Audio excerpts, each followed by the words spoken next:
Okay အဲ့တော့ကျွန်တော်တို့တွေနေ့ကတော့လည်းဒီ GitOps နဲ့ပတ်သက်ပြီးတော့မှsecret တွေကိုဘယ်လို manage လုပ်မလဲဆိုတဲ့ဟာလေးကိုစမ်းခဲ့တယ်ပေါ့နော်အဲ့တော့အဓိကကျွန်တော်တို့ try ခဲ့တဲ့ option အနေနဲ့ကဒီ C secret ရဲ့နောက်တစ်ခုက Mozilla ရဲ့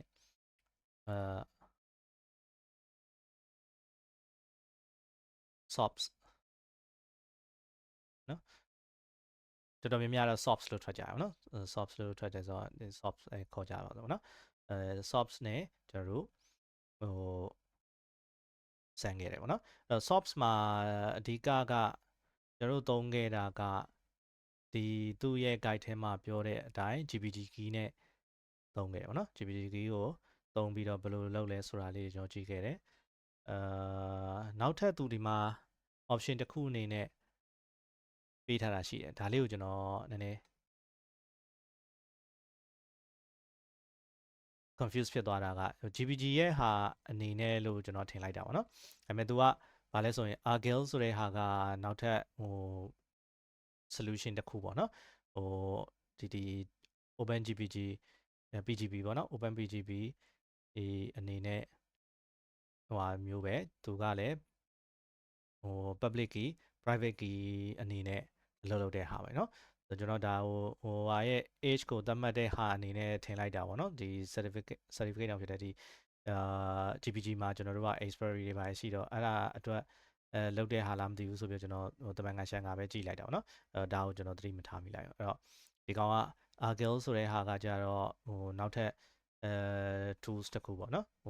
CLI tools ဒီ key generate လုပ်ပြီးတော့အဲ့ key ကိုသုံးပြီးတော့encrypt လုပ်တဲ့နည်းပေါ့เนาะအဲ့တော့ဒီကောင်ကိုလည်းကျွန်တော်တို့မှာကcustomization ဒီ controller က support လုပ်တယ်ပေါ့เนาะ support လုပ်တဲ့အတွက်ကြောင့်ကျွန်တော်ကဘာပဲသတ်မှတ်ပေးရမလဲဆိုရင်သူလိုအပ်တဲ့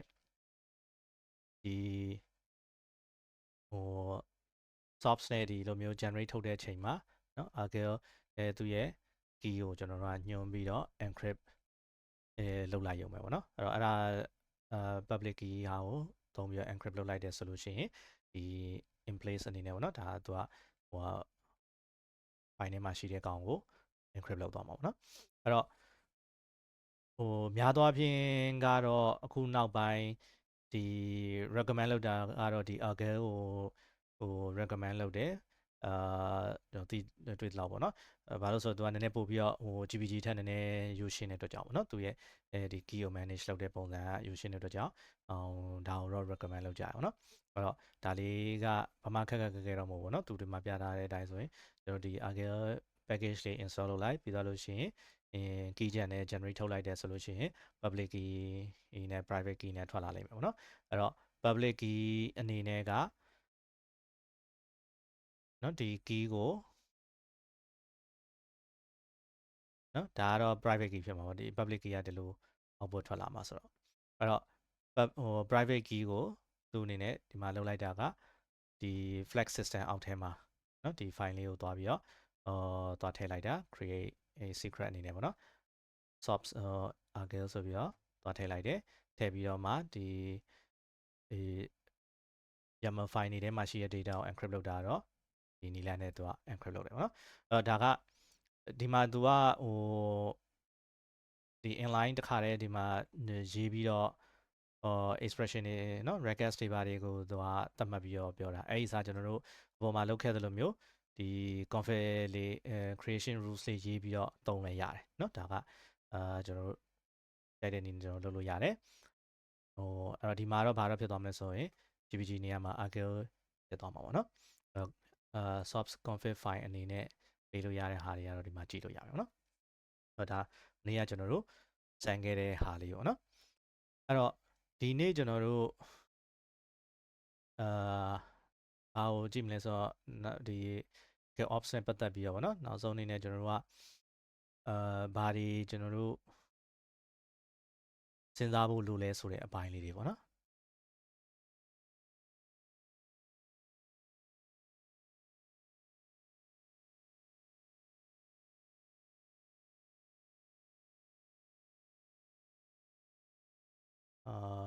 ရှိကပါရရှိတယ်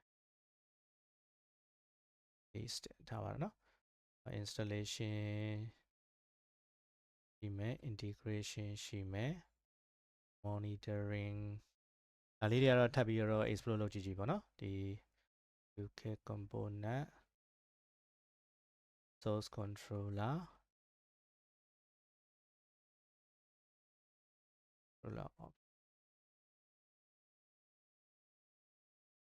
okay CLI CLI ဟောတယ်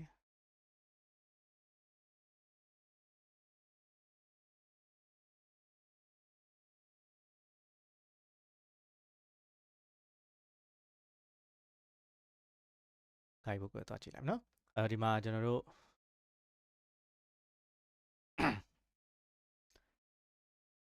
သူပြောထားတဲ့နေရာမှာဒီ ham နဲ့ပတ်သက်ပြီးတော့ကလည်းဟိုသူ့ရဲ့အလုပ်လုပ်တဲ့သဘောတရားလေးနားလည်ပြီးဆိုရင်တော့ပြဿနာတော့မရှိတော့ပါဘူးเนาะဒီ ham repo အနေနဲ့ထည့်တယ်ပြီးသွားလို့ရှိရင်အဲ့ repo သုံးပြီးတော့ဟိုเนาะ data repo ကျွန်တော်တို့သတ်မှတ်တယ်ပြီးသွားလို့ရှိရင်အဲ့ repo ဒါကကျတော့သူက repo authenticate လုပ်ရမယ်ဆိုရင် credential secret နဲ့ထည့်တာပါเนาะပြီးရင်အဲ့ repo သုံးပြီးတော့okay ဒါကြတော့ git repo ထဲမှာရှိတဲ့ ham chat တို့ဘာလို့ဆိုလို့ရှိရင်လဲဒါနဲ့define လုပ်လို့ရတယ်ဆိုတော့ပြောတာပေါ့နော် repo ပဲကျွန်တော်တို့ကညွှန်းလိုက်မယ်ပြီးသွားလို့ရှိရင်အဲ့ repo ထဲမှာရှိတဲ့အကောင်ကိုကျွန်တော်တို့ ham chat အနေနဲ့ repo ထဲက directory ကို ham အနေနဲ့ယူသုံးတာမျိုးပေါ့နော်အဲ့မျိုးကျွန်တော်တို့လုပ်လို့ရတဲ့ဟာတွေရှိမယ်ဒါ OCI registry မှာတင်နေဆိုရင်ဒါ OCI အနေနဲ့ခေါ်ဖို့ပေါ့နော်အဲ့တော့ ham chat ကိုဒီ OCI repository အနေနဲ့တင်တဲ့ဟာအဲ့ဒီတင်ထားတဲ့ repo ကိုမှဒါ ham release အနေနဲ့ကကျတော့ဒါမနေ့ကတော့လည်းကျွန်တော်တို့လုပ်ခဲ့တာရှိရเนาะ C secret ကိုဒီနီလန်လေးနဲ့ကျွန်တော်လုပ်ခဲ့တယ်အဲ့တော့ repo ရင်စောက်ပြီးသွားလို့ရှိရင်အဲ့ repo ကိုမှrepo ထဲမှာရှိတဲ့ ham chat ကိုเนาะဘယ် release အနေနဲ့ဘယ်လိုdeploy လုပ်မလဲဆိုတဲ့ဟာကိုဒါလေးနဲ့ကျွန်တော်တို့ကသတ်မှတ်တယ်ပေါ့နော်အဲ့တော့ chat ရဲ့ name ပေးရတာရှိမယ်တကယ်လို့ repo ဆိုရင်လည်းအဲ့ chat ရှိတဲ့လမ်းကြောင်းပေါ့နော် path အနေနဲ့ကိုကျွန်တော်ပေးရရှိမယ်ပြီးရင် version ပေးရတာရှိမယ်စသဖြင့်ပေါ့နော်အဲ့တော့ဒါလေးတွေကျွန်တော်တို့ကသတ်မှတ်ပေးလိုက်လို့ရတယ်နော်အဲ့တော့အဲ့ဒါသတ်မှတ်ပြီးသွားလို့ရှိရင်အဲ့ဒီ ham chat နဲ့တွဲသုံးမဲ့ values ဦးတွေကိုကြတော့ဒီ values အောက်ထဲမှာတက်ပြီးတော့ define လုပ်ပေးလို့ရမယ်ပေါ့နော်အဲ့ပုံစံနဲ့ကျွန်တော်တို့ကဒီ ham chat တို့ကကျွန်တော် manage လုပ်တယ်ပေါ့နော်အဲ့တ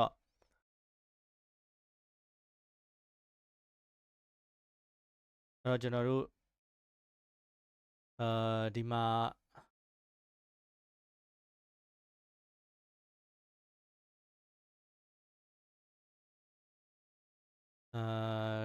reacting immediately to changes in reference secret okay အဲ့တော့သူကဒီမှာ reconcile ဟွာလောက်ထားပြီးတော့ဟို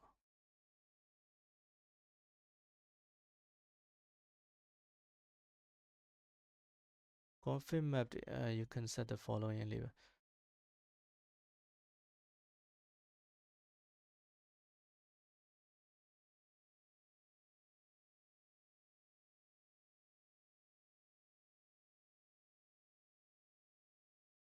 secret to config map to changes ဖြစ်ရင်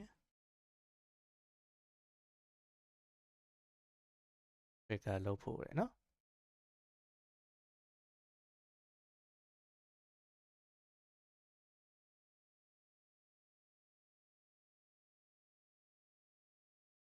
အဲ့တော့ကျွန်တော်တို့က values file တွေကိုသူက values file ကိုကြည့်ပြီးတော့ reconcile လုပ်တဲ့ဟာကလုံမှာဆိုတော့အခုဒီမှာသူပြောထားသလို secret တို့ config map တို့က changes ဖြစ်ပြီဆိုရင် service ကreset ချရတဲ့ကိစ္စလိုမျိုးပါရှိမှာ哦เนาะအဲ့လိုမျိုးတွေဖြစ်ဖို့အတွက်ဆိုရင်ကြတော့ဒီကောင် update value ဆဲမှာ change လိုက်လို့ဒီနှစ်ခုက update ဖြစ်သွားတယ်ဆိုရင်တော့မှကျွန်တော်တို့ဒီသက်ဆိုင်ရာ deployment တွေကreset ဖြစ်မှာမဟုတ်သေးဘူးเนาะအဲ့တော့အဲ့ဒီအတွက်ကိုသူက reconcile enable အနေနဲ့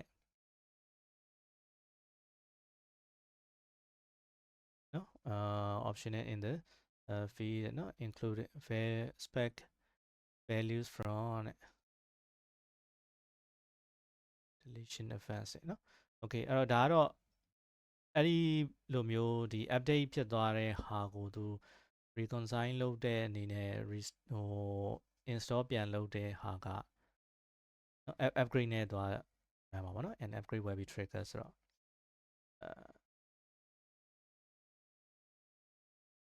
အဲ့ဒါကိုပြောချင်တာပဲထင်ပါတယ်เนาะဒါလေးတွေကတော့ကျွန်တော်နည်းနည်းရှောက်ဆန်းနေရင်လည်းကြာမှာဆိုတဲ့အတွက်ကြောင့်တကယ်လောက်ကြည့်ရင်တော့ပြီးသွားမှာเนาะအဲ့တော့ ပိုင်းစရာလေးတွေဒါလေးတွေထပ်ရှိမှာเนาะနောက်တစ်ခုက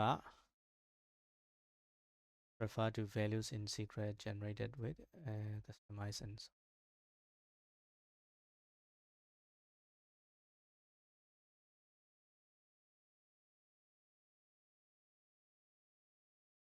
okay ဒါက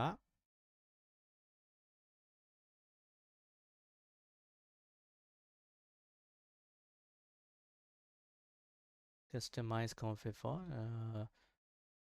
add a patch secret reference in ham release အခုကိုဘယ်လိုတွေပေါင်းသုံးထားရလဲမလဲ okay ham release အနေနဲ့မှာcustomize config အနေနဲ့က secret generate လုပ်တဲ့ဟာကိုနော် secret ရှိမယ်အဲ့ secret ကို ham ကနေပြန်ပြီးတော့သုံးဖို့နော် value from ဆိုပြီးတော့ secret ထဲမှာရှိတယ်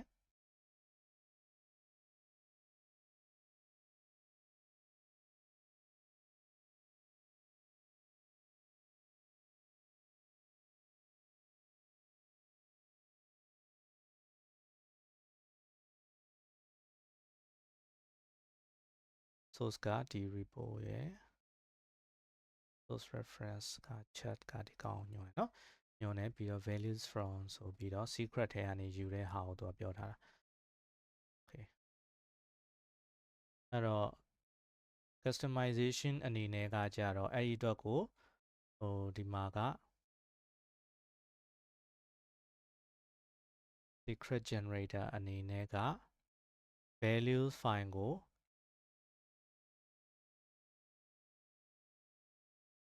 encrypt လုပ်ထားတဲ့ဟာကပြန်ယူထား customization config တဲ့เนาะနည်းနည်းလေးတော့ကျွန်တော်တို့နှစ်ခုရောသုံးတာဆိုတော့ဒီလေးစံကြီးမှာတော့ရလိမ့်မယ်เนาะအဲ့တော့ name reference အနေနဲ့ကဒီ secret create လုပ်ဖို့ပြောချင်တာထင်ပါတယ်เนาะအဲ့ဒီမှာက possible to use customized secret generator to trigger the ham release upgrade every time the encrypted secrets value change နဲ့အဲ့တော့ဒီကောင် changes လုပ်တိုင်းကိုsecret generator နဲ့ customize ကိုသုံးပြီး secret generator နဲ့ထုတ်ထားတဲ့ကောင် changes လုပ်တိုင်းကိုham release upgrade ကိုလုပ်ဖို့သူကပြောထားရအောင်เนาะအဲ့ဒီဟာမှာเนาะဒါကိုသုံးပြီးလုပ်မယ်အဲ့တော့soft configure လုပ်ပြီးဆိုလို့ရှိရင်တဲ့ဒီကောင်ကိုcreate လုပ်တဲ့ for customize to be able to patch ဒါကဘယ်ထဲမှာကျွန်တော်တို့ဘယ်လိုထည့်ရမလဲကတော့တိုက်တော့ကြည့်အောင်ပါเนาะအဲ့တော့နည်းနည်း advanced ဖြစ်သွားတဲ့နီလန်းလေးတွေတော့ဖြစ်သွားပြီပေါ့နော်အဲဆိုနှစ်ခုကိုသူကပေါင်းပြီးတော့သုံးလို့ရတဲ့ဟာလေးတွေအဲ့တော့ secret customize နဲ့ secret generator ကိုသုံးပြီးတော့ဒီ encrypted ဟာတွေကဟာကိုသူက generate ထုတ်မယ်เนาะ port info value ဆိုပြီးတော့secret အနေနဲ့ထုတ်လိုက်မယ်အဲ့ဒီရလာတဲ့ secret ကိုသူကဘယ်မှာပြန်သုံးမှာလဲဆိုရင်ဒီ ham release ထဲမှာပြန်သုံးထားတာham release ရဲ့ values file ကိုဘယ်ကနေယူမလဲဆိုလို့ရှိရင်အဲ့ secret ကနေယူမယ်လို့ပြောထားတာအဲ့တော့ကျွန်တော်ကဒါကဘာကြောင့်လဲဆိုရင်ကျွန်တော်တို့တချို့အခြေအနေတွေမှာ value file ထဲမှာကကျွန်တော်လိုအပ်တဲ့credential လိုဟာမျိုးတွေကို ထည့်ပြီးတော့ပြောရတာရှိတာ哦เนาะ deploy လုပ်ပြီးဆိုလို့ရှိရင်ဒါပါတော့အလုံးစုံကျွန်တော်တို့အရှင်းဆုံးဟာဆိုလို့ရှိရင် MySQL ပဲဆိုကြပါစို့ပေါ့เนาะ MySQL Helm chart ကိုပဲကြည့်ကြည့်အောင် MySQL Helm chart အနေနဲ့ကဒါတွေကဘာလို့ bit nami တွေပဲရှိနေMariaDB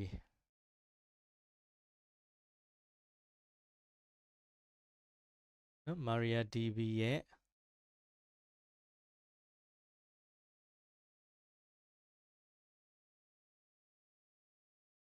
why MariaDB Enterprise ဒီလာပြနေ MariaDB Community Edition Helm chart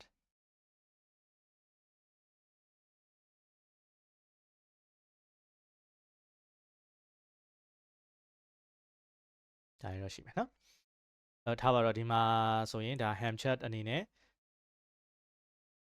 install လုပ်မယ် values file ရှိမယ်เนาะဒီ values file မှာကျွန်တော်တို့ကကြည့်မယ်ဆိုလို့ရှိရင်ဒီမှာလေ user တို့ password တို့ပေးရတာတွေရှိတယ်เนาะ root password တို့ပေးရတယ်အဲ့တော့ဒါတွေကိုကျွန်တော်တို့က values file အနေနဲ့ပေးပြီဆိုလို့ရှိရင် values file ထဲမှာအဲ့ကောင်တွေကိုထည့်ရေးလိုက်တယ်ဆိုလို့ရှိရင်အဲ့ဒါကိုဒီ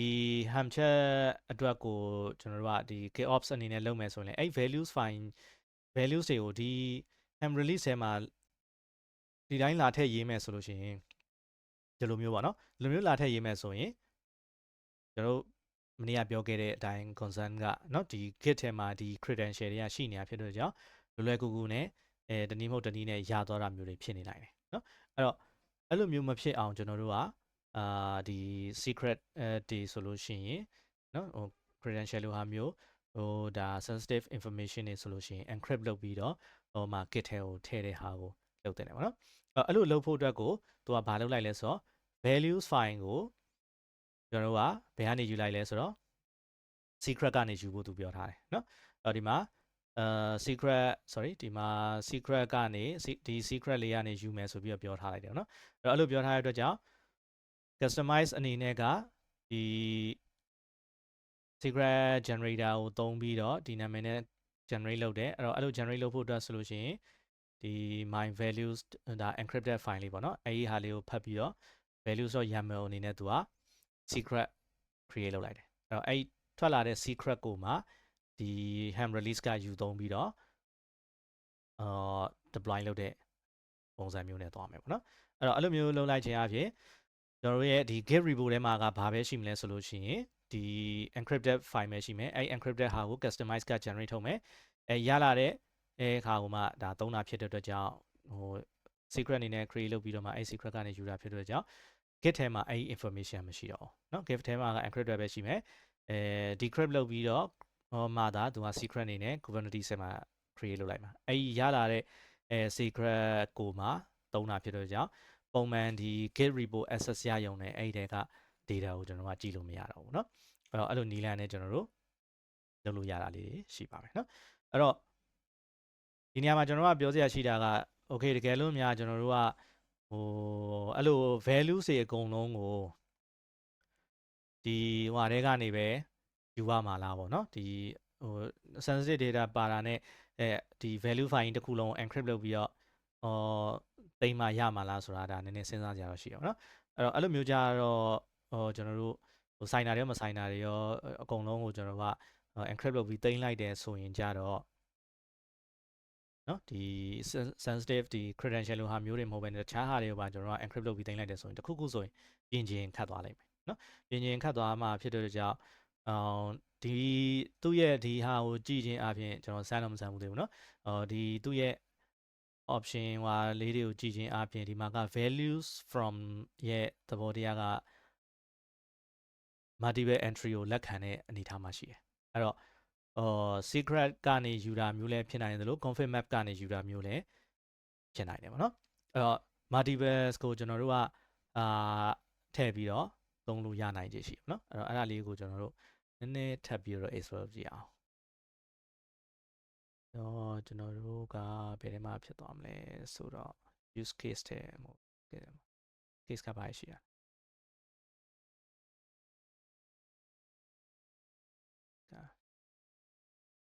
component အောင်ပဲကြည့်လိုက်မယ်နော်အဲ့တော့ ham controller API reference ham release option ham release ထဲမှာက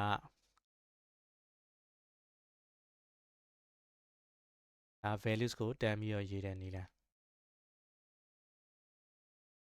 အဲ့လိုမဟုတ်ဘဲနဲ့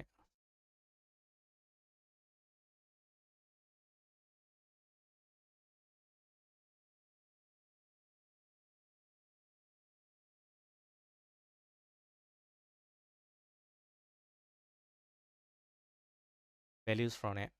multiple အောင်ညွှန်းလို့ရတယ်နော်အဲ့တော့ဒီမှာဆိုရင် config map ထဲကဟာကောsecret ထဲကဟာကောကိုယူပြီးတော့ values အနေနဲ့ယူသုံးပါပေါ့နော်အဲ့တော့ဒါမျိုးလုပ်လိုက်ခြင်းအပြင်ကျွန်တော်တို့ကတချို့သော parameter တွေကို config map အနေနဲ့ဟာမှာထည့်ပြီးတော့တချို့ဟာတွေကိုတော့ဒီ secret အနေနဲ့မှာ encrypt လုပ်ပြီးတော့ထည့်ထားလိုက်မယ်ဒါဆိုရင်ကျွန်တော်တို့ကဟိုနှစ်ခုကနေတစ်ဆင့်ယူမယ်ပေါ့နော်ဒီနှစ်ခုကနေကျွန်တော်ကခွဲပြီးယူတယ်ဆိုလို့ရှိရင်ပြဿနာမရှိတော့ဘူးเนาะပြဿနာမရှိတော့ဘူးဘာကြောင့်လဲဆိုရင်ကျွန်တော်ကဟိုပြင်ကျင်နေဆိုရင်လို့ရှိရင်လည်းကျွန်တော်တို့ kit အနေနဲ့မှာကဒီ config map ရဲ့ဟာထဲမှာသွားပြီးတော့ပြင်လိုက်ရပြီเนาะတချို့ပြင်လို့ရတဲ့လွယ်ကူပြင်ခွင့်ရှိတဲ့ဟာမျိုးတွေဆိုတော့ဒီ config map ထဲမှာတင်ထားပြီးတော့အဲ့ဒီထဲမှာသွားပြင်လိုက်တာ ਨੇ ရအောင်လုပ်ထားလိုက်လို့ရမယ်ပေါ့เนาะအဲ့လိုမျိုးလေးတွေကျွန်တော်တို့ရှိပါလိမ့်မယ်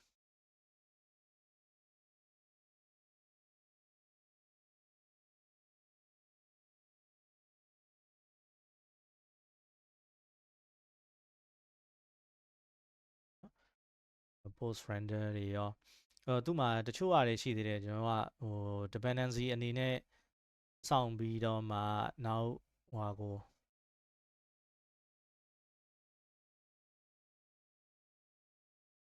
deploy လုပ်ခိုင်းတဲ့ဟာမျိုးတွေเนาะဒါမျိုးတွေလည်းရှိတော့ရှိသေးတယ် anyway ကျွန်တော်တို့အဲ့ဒါလေးတွေကတော့ထပ်တော့ explore လုပ်ကြည့်ပေါ့เนาะကျွန်တော်လည်းနည်းနည်းအချိန်ဖြစ်မှာဆိုလို့အဲ့တော့နောက်ထပ်ကျွန်တော်တို့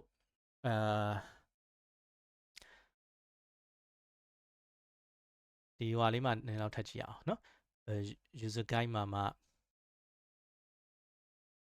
structuring your repository ဆိုတဲ့ဟာကိုနည်းလောက်ကြည့်ကြအောင်ဒါကကျတော့ GitOps အနေနဲ့လုပ်ပြီးဆိုရင်ကျွန်တော်တို့ကဒီ deploy လုပ်မဲ့ဟာတွေเนาะဒီ resource တွေ create လုပ်မဲ့ဟာတွေကိုကျွန်တော်တို့ Git ထဲမှာသိမ်းတဲ့နေရာမှာဘယ်လိုပုံစံမျိုးနဲ့သိမ်းမလဲဆိုတဲ့အားကိုပြောချင်တာပါเนาะအဲ့တော့သူကဒီမှာနှစ်ခုရှိမယ် mono repository နဲ့ repo ပါနှစ်ခုမဟုတ်ဘူးသူကဘယ်လိုခွဲထားလဲဆိုတော့ mono ရဲ့ repo ပါ environment ရဲ့ repo ပါ team ရဲ့ repo ပါ app ရဲ့ဆိုပြီးတော့ရှိတယ်เนาะ၄မျိုးပေါ့เนาะ၄မျိုးသူပြောတဲ့၄မျိုးကဘာတွေလဲဆိုတဲ့ဟာကိုနည်းနည်းလောက်ကြည့်ကြည့်အောင်เนาะအဲ့တော့ကျွန်တော်တို့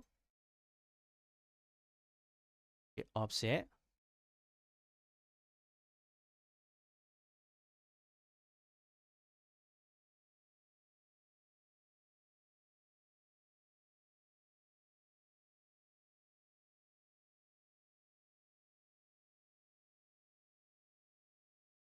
နော်အဲ့တော့ကျွန်တော်တို့အခုဒီမှာတွေ့ခဲ့တဲ့ဟာရဆိုလို့ရှိရင် mono repo ရဲ့ repo ပါ team ရဲ့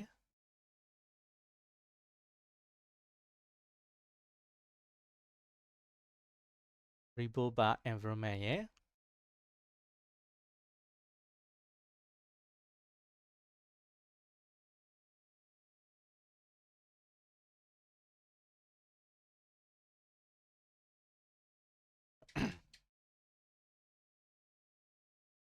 repo ပါ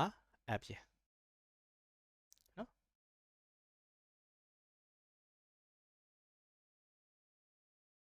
အဲ့တော့သူကတော့ဒီမှာ၄မျိုးသူပြောထားတာရှိရပါတော့အဲ့တော့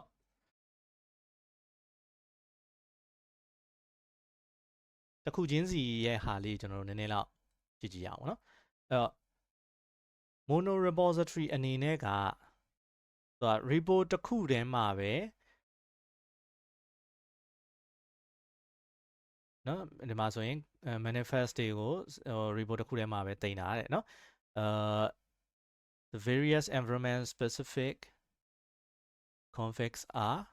all stored in same branch တဲ့နော်ဒီ branch တစ်ခုတည်းမှာပဲဒါမျိုးအကုန်လုံးတင်တဲ့ဟာမျိုးပေါ့နော်app အတွက်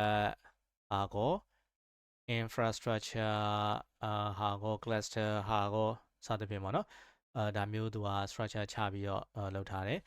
customization အနေနဲ့ customize အနေနဲ့က base ရှိမယ် overlay အနေနဲ့ကကျတော့ protection နဲ့ staging နဲ့ဆိုပြီးတော့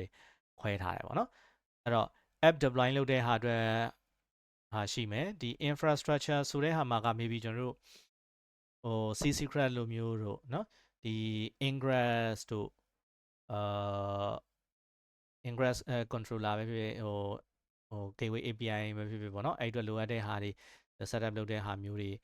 ဒီ infra related ပေါ့เนาะ component လိုဟာမျိုးတွေကိုဒီ customize တဲ့ deploy လုပ်မှာလားနော်ဒါပါတော့ SEO ဆိုရင်လည်း SEO ပေါ့နော်အဲ့တော့နောက်ဒီ operator တွေကျွန်တော်တို့ကထည့်မယ်ဆိုရင်လည်း operator တွေ monitoring ဟာတွေစသဖြင့်ပေါ့နော်အဲ့ဒါတွေကိုဒီထဲမှာကျွန်တော်တို့ကထည့်ပြီးတော့ရေးထားတာမျိုးပေါ့နော်customize အနေနဲ့ထည့်ပြီး deploy လုပ်ခိုင်းတာမျိုးပေါ့နော်ပြင် clusters အနေနဲ့မှာက maybe cluster related တချို့ဟာတွေရှိနိုင်မလဲmaybe specific เนาะဒါ production cluster မှာdeploy လုပ်မဲ့ဟာနဲ့ staging မှာ deploy လုပ်မဲ့ဟာနဲ့ဒါခွဲထားတဲ့ဟာတွေရှိကောင်းရှိမယ်ပေါ့နော်အဲ့ပါတော့အဲ့လိုမျိုးကျွန်တော်တို့ကstructure ကို repo တစ်ခုတည်းမှာပဲဒီဟာတွေအကုန်လုံးထည့်ပြီးတော့ရေးထားမှာလားပေါ့နော်အဲ့လိုမျိုးရေးထားမယ်ဆိုရင်စဉ်းစားကြည့်ရအောင်ပေါ့နော်အဲ့တော့အကုန်လုံးကဒီထဲမှာဖြစ်တဲ့အတွက်ကြောင့်ကျွန်တော်တို့ application level ဒီ application နဲ့သက်ဆိုင်တဲ့ customize ပဲဖြစ်ဖြစ်เนาะဒီ hamchat related ဒီvalues တွေကိုပဲဖြစ်ဖြစ်တခုပေါ့เนาะအဲ့ဒါတွေကိုကျွန်တော်တို့က changes လုပ်မယ်ဆိုတိုင်းဒီ git ထဲမှာလာပြီးတော့ဒီ repo ထဲမှာပေါ့เนาะ repo ထဲမှာလာပြီးတော့ချိန်ရပြီပေါ့เนาะအဲ့တော့ application team ကလည်းဒီမှာလာချိန်မယ် infra ကလည်းဒီမှာလာချိန်မယ်စသဖြင့်ပေါ့เนาะအဲ့လိုမျိုးတွေလာချိန်တဲ့အခါမှာကျွန်တော်တို့ကဘာတော့ဖြစ်နိုင်မလဲဆိုတော့ pull request တွေကအများများလိမ့်မယ်ဟုတ်တော့အကုန်လုံးဒီ developer တွေရောဒီ operation သမားလူတွေရောအကုန်လုံးကဒီ repo ကြီးတစ်ခုတည်းကိုပဲbase ယူပြီးတော့เนาะဒီထဲမှာပဲ GitOps အနေနဲ့ကအကုန်လုံး track လုပ်နေရဆိုလို့ရှိရင်ကြတော့ changes အကုန်လုံးကိုလုပ်သမျှဟာတွေအကုန်လုံးကဒီထဲမှာဖြစ်နေမှာပေါ့เนาะအဲ့တော့changes ကိုစမ်းပြီးပြင်ကြည့်လိုက်တယ်เนาะ infra ဆိုရင် infra ဘက်က staging မှာ apply လုပ်ကြည့်လိုက်တယ်ချိန်ပြီးတော့ဘယ်လိုခေါ်မလဲ merge လုပ်လိုက်တယ်ပဲဆိုကြပါတော့เนาะဒီ main branch တွေကိုကျွန်တော် merge လိုက်တယ်အဲ့တော့ main ထဲရောက်လာပြီဆိုတော့မှအဲ့ directory ထဲမှာပြောင်းသွားတဲ့ဟာအတိုင်းကိုထားပါတော့ဒီ directory မှာပြောင်းသွားရဆိုလို့ရှိရင်သက်ဆိုင်ရာဒီ staging environment မှာသွားပြီး apply လုပ်တာမျိုးပေါ့เนาะအဲ့လိုတွေကျွန်တော်တို့ကလောက်တာဖြစ်တဲ့အတွက်ကြောင့် request တွေကနည်းနည်း merge request တွေကများလိမ့်မယ်ပေါ့နော်အဲ့တော့ဒီမှာသူ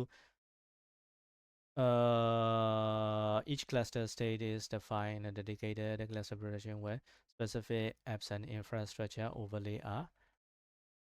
referenced okay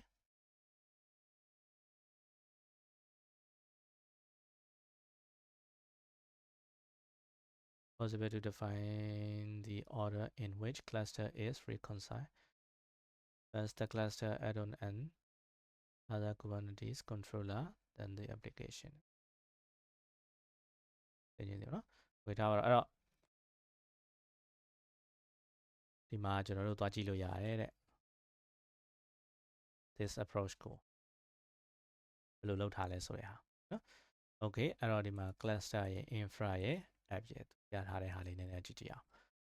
အဲ့တော့ cluster ထဲမှာက staging အနေနဲ့မှာ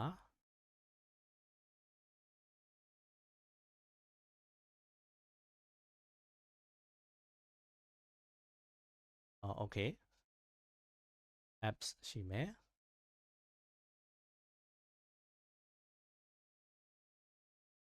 infra config ကို depend လုပ်ထားတယ်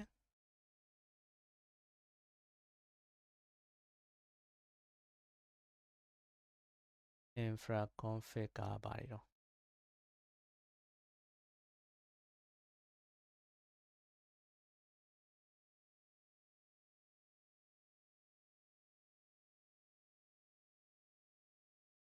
controller တဲ့ path က controller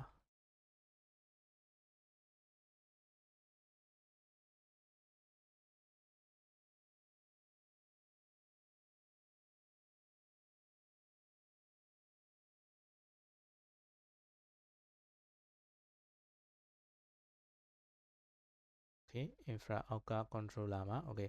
ဒါဆိုရင်သူက start manager တို့ ingress တို့เนาะကိုသူကထည့်ထားတယ်အဲ့တော့ customization ထဲမှာကဒီနှစ်ခုကိုပြန်ညွှန်းထားတယ်အဲ့တော့ controller အနေနဲ့က start manager ကိုသူ install လုပ်တဲ့ကိစ္စတွေလုပ်မယ်ပေါ့နော်ဒီမှာ OCI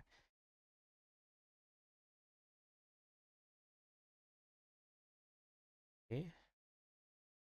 OCI repository အနေနဲ့ query ရဲ့ chart ဟိုကိုသုံးပြီးတော့လုပ်တာနော်အဲ့တော့ controller ထဲမှာဒါတွေရှိမယ်နော် ingress ရှိမယ် config ကဒါ cluster issuer ကဒါ start manager အတွက်ပေါ့နော် start manager အတွက်လိုအပ်တဲ့ဟာကို config ကိုသူဒီမှာ let's encrypt ကိုသုံးပြီးတော့ issue လုပ်တဲ့ကိစ္စပေါ့နော် okay အဲ့ဒါမျိုးတွေဆိုတော့ infrastructure ထဲမှာထည့်ထားတယ်အဲ့တော့ cluster ထဲမှာကသွားကြည့်ရင် production အနေနဲ့ဆိုရင်လည်း app နဲ့ infrastructure ကိုသွားပြန်ပြီးတော့ခေါ်ထားတာပေါ့နော် app ထဲမှာသွားကြည့်ရင် customize နဲ့သူက external artifact ဆိုပြီးတော့ဒီမှာပြန်ခေါ်ထားတယ်เนาะအဲ့တော့ဒီ artifacts တွေကဘယ်ကနေလဲဆိုလို့ရှိရင် artifacts generator တဲ့เนาะ artifacts generator နဲ့သူသုံးတာလေ okay ဒါလေးတွေကကျွန်တော်တို့နည်းနည်း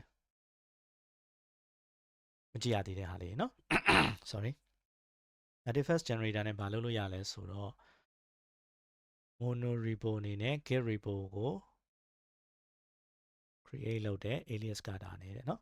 အဲ့တော့အဲ့ဒီမှာ artifacts အနေနဲ့ဘာတွေထည့်ထားလဲဆိုရင် infrastructure အနေနဲ့က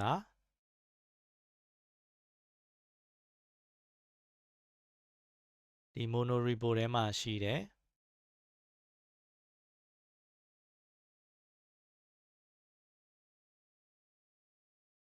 infrastructure တွေကဟာကိုပူးပြီးတော့ artifacts ထဲကိုထည့်တယ်နော်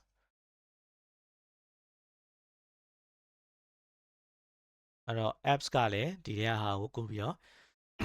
sorry ကူးပြီးတော့ထည့်တဲ့ပုံစံမျိုးသူကပြောတာပါနော်အဲ့တော့ဘယ်ထဲကိုလဲဆိုရင် artifacts production ဆိုတဲ့နေရာကိုပြန်ညွှန်းထားတယ်နော်အဲ့တော့ infrastructure မှာ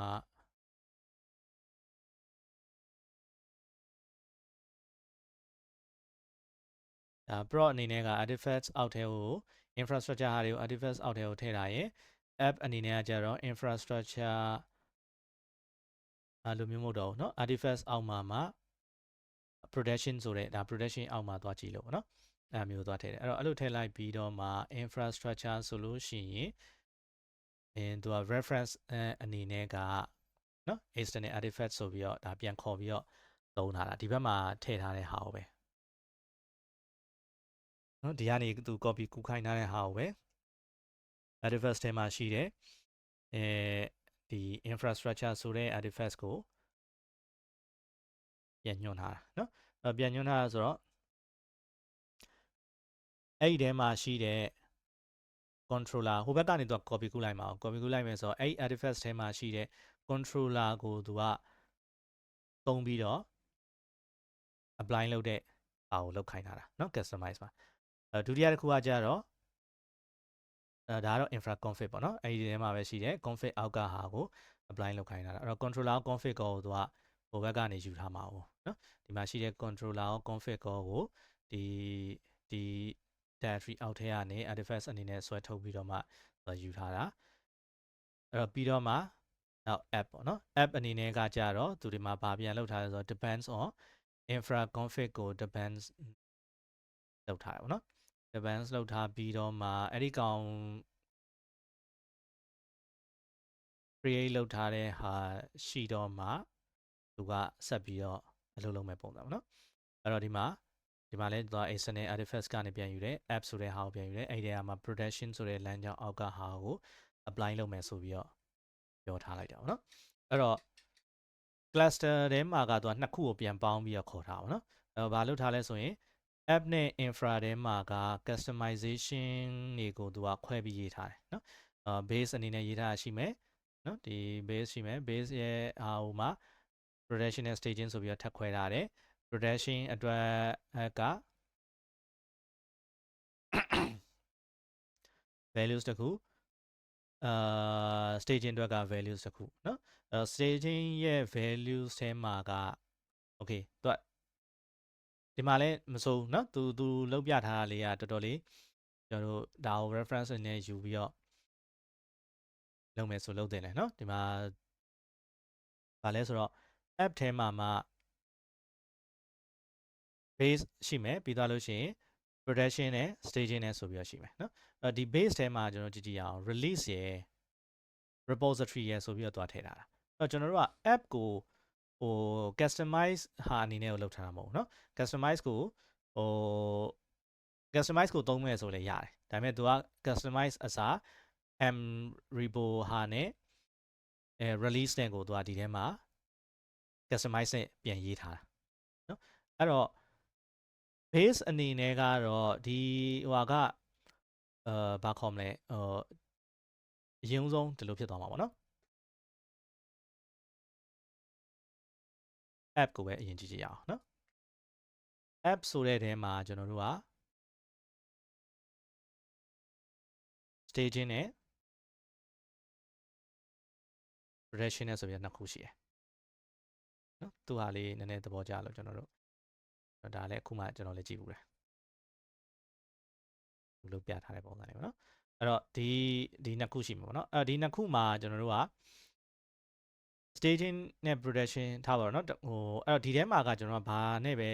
လောက်ထားလဲဆိုတော့ customize နဲ့ပဲလောက်ထားเนาะ customization နဲ့ပဲသူကပြောထားတယ်အဲ့တော့ဒီ customization က customization controller ကဒီနှစ်ခုကိုဖတ်မှာเนาะဒီကောင်နဲ့ကိုသူကဖတ်လိုက်မယ်အဲ့เนาะဖတ်ပြီးတော့အဲ့ဒီထဲမှာကကြတော့ဘာကိုရေးထားလဲဆိုရင်အဲ့ဒီထဲတွေမှာက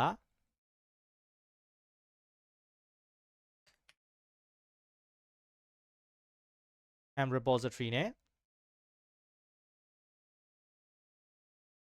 m release နဲ့နော်ဒီမှာလဲဒါရှိမယ်ဒီမှာလဲဒါရှိမယ်အဲ့တော့ customize နဲ့ဒီနှစ်ခုကိုဖတ်ပြီးတော့မှသူက cluster ရဲ့ဟိုမှာသွားပြီးတော့ create လုပ်မှာ staging ပဲကြည့်production ပဲကြည့်လိုက်မယ်နော် production ကိုကြည့်လိုက်ရင်ဒီမှာ customize နဲ့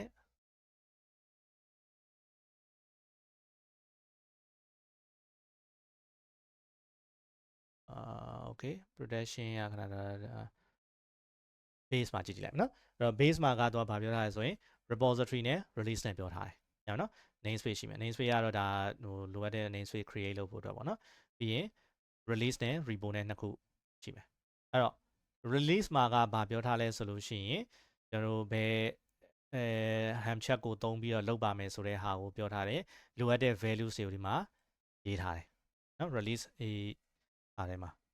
အဲ့တော့အဲ့ဒီဟာကိုကျွန်တော်တို့ override လုပ်ဖို့ကြတော့နော် app ထဲမှာဒီ overlay အနေနဲ့ staging နဲ့ production နဲ့ဆိုပြီးခွဲထားတယ်အဲ့တော့ staging ထဲမှာသွားကြည့်ရင်သူက customization အနေနဲ့ကိုဟို values file ဆိုတာထက်ကို m release အနေနဲ့သူပြန်ရေးထားတယ်เนาะအဲ့တော့ ပထမဒီဘက်မှာရှိနေတဲ့ ham release ကဒီလိုပုံစံရေးထားတယ်ဒီဘိုင်းvalues မှာက version tag တွေပါနေနဲ့เนาะဒီကနေယူပါမယ်ဆိုပြီးပြောထားတယ်အဲ့တော့အဲ့ဒါကိုမှ तू ကဘာထပ်လုပ်လိုက်လဲဆိုတော့ staging ဒီဟိုမှာက back အောက်က version ဟာမှာ तू သတ်မှတ်တဲ့ဟာရှိတယ်เนาะပြီးသွားလို့ရှိရင်ဒီ ingress နေရာမှာထပ်ဖြည့်ထားတာเนาะ ingress နဲ့သက်ဆိုင်တဲ့ information ကိုထပ်ဖြည့်ထားတာဒီမှာကတော့ तू က ingress ကို enable through class name ပါညာပဲပေးထားပါတော့အဲ့တော့အဲ့ဒီဟာအပြင်ကျွန်တော်တို့ host ကတော့ဒါဘယ်နာမည်နဲ့ဆိုတဲ့ဟာမျိုးကိုကျွန်တော်တို့ဟိုထပ်ပြီးတော့ဖြည့်ပြောထားတဲ့ဟာရှိတယ်အဲ့တော့ customize တဲ့သဘောတရားအရသူကဒီ same resource ဟာမှာပဲသူကဟို base ထဲကဟာကိုပေါင်းပြီးတော့သူကယူသုံးလိုက်မှာပေါ့နော်အဲ့တော့ဒီမှာ customization နဲ့မှာသွားကြည့်ရင် base အနေနဲ့ကဒီဟာကိုယူထားတယ်အဲ့မှာ patch လုပ်ထားတယ်နော် sorry အဲ့တော့ patch ကဘာလုပ်လိုက်လဲဆိုရင်ဆိုတော့ port info value ဆိုတဲ့ဟာထဲမှာရှိတဲ့ဒီ ham release ဟာကိုသူက patch လုပ်မယ်ဆိုပြီးတော့ပြောထားပါတော့အဲ့တော့ဒီ base ရဲ့ဟာမှာဒီထဲကport info value ဆိုတဲ့ကောင်နဲ့ပေါင်းပြီးတော့နော်ဟိုထွက်လာမှာပေါ့နော်အဲဒီ output က release အနေနဲ့တစ်ခုကထွက်လာမှာအဲ့တော့ staging အတွက်တစ်ခုပြီးသွားတယ်အဲ့တော့နောက်ထပ်တစ်ခုအနေနဲ့က production ဆိုရင်လည်းထုံးလေး၎င်းပဲ production အတွက်လိုအပ်တယ်ဒီ production မှာပေးခြင်းတဲ့ values ကိုသူက customize နဲ့ patch ပြန်ပြီးတော့လုပ်ထားလိုက်တယ်ပေါ့နော်အဲ့လိုမျိုးလုပ်ထားပြီးတော့မှနော်အဲ့လိုမျိုးလုပ်ထားလိုက်ခြင်းအပြင် customization အနေနဲ့ကသူကဒီ resource တွေကိုသွားပြီး create လုပ်ပြီအဲ့နော် release နဲ့ repository နဲ့ကို create လုပ်ပြီrepo ကတော့ရှင်းနေဒီတစ်ခုတည်းပဲဖြစ်မှာပဲเนาะဒီတစ်ခုတည်းကိုပဲဒီ repo တွေက ham ချက်ကိုပဲသုံးပြီးတော့ release ရဲ့ values ပေါ်မူတည်ပြီးတော့သူက deploy လုပ်တဲ့ဟာကွာသွားမှာအဲ့တော့ဒီ release အနေနဲ့ဆိုလို့ရှိရင်ဒါကnamespace ဆိုပါတော့ကတော့port info တဲ့เนาะဒါပဲပေးထားတယ်အဲ့တော့ဒီနှစ်ခုစလုံးက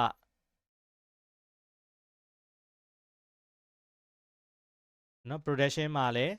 for info အနေနဲ့ပဲဖြစ်မယ်ဒီ namespace ပဲပေါ့နော်ဒီ namespace ထဲမှာပဲဒီ values အတိုင်းနဲ့သွားမယ် staging မှာလည်းသူအနေနဲ့ကဒီ namespace ထဲမှာပဲသွားမယ်ဆိုပြီးတော့သူပေးထားတယ်နော် different values လေးတွေပါတာတော့တစ်ပိုင်းပေါ့နော်အဲ့တော့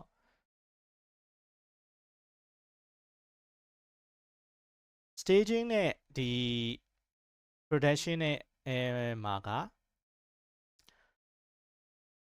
generate လုပ်တဲ့အချိန်မှာเนาะဒီ ham ဟွာပေါ်မူတည်ပြီးတော့ customize ကနေပေါ့နော်ဟိုဟာ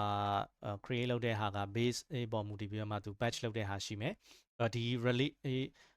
release နဲ့ repo နဲ့ကိုသူကသွားပြီး create လုပ်မှာเนาะအဲ့နှစ်ခုကို create လုပ်လိုက်မှာပဲ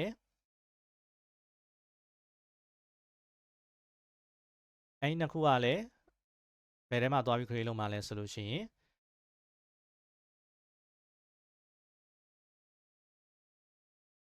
เนาะဒီ namespace မှာသွားပြီး create လုပ်မှာเนาะအဲ့နှစ်ခုကိုသွားပြီး create လုပ်ပြီးတော့မှ flex ကဘာထပ်လုပ်မလဲဆိုလို့ရှိရင်ဒါလေးเนาะဒီမှာကျွန်တော်ကြည့်အောင်ဒီ cluster ထဲမှာသွားကြည့်မယ်เนาะcluster ထဲမှာ staging နဲ့production နဲ့ဆိုပြီးတော့ခွဲထားတယ်เนาะအဲ့တော့ဒါက app ပြီးတော့နောက်ထပ်ဟိုရှိမယ်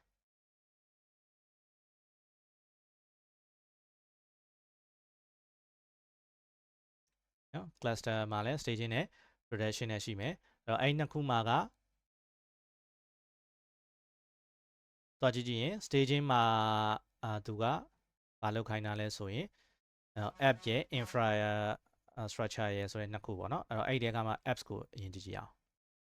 apps ကဘာကိုပြန်ခေါ်ထားတာလဲဆိုလို့ရှိရင်တကယ်ကဒီပုံစံရဆိုလို့ရှိရင်ကျွန်တော်တို့က customize အနေနဲ့ကဒီကောင်ကဒီကမဟုတ်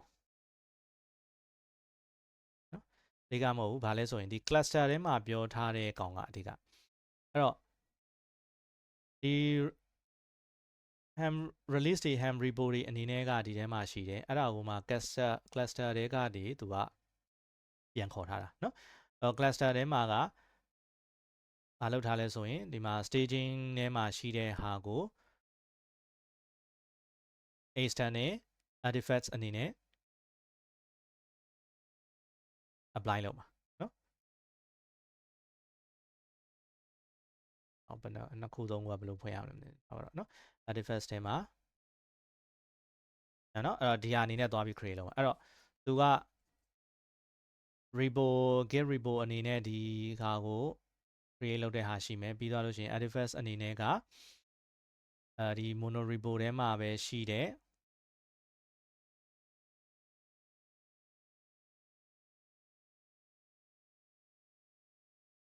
ဒါလည်းကျွန်တော်ထပ်ကြည့်အောင်မယ် relation တွေကအများများနေတော့အဲ့တော့ဒီထဲမှာက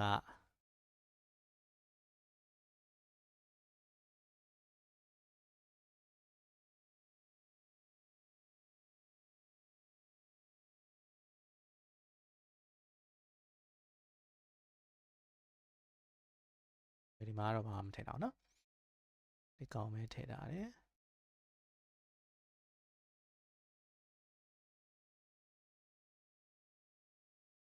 mono repo ကပဲရနေလာမယ်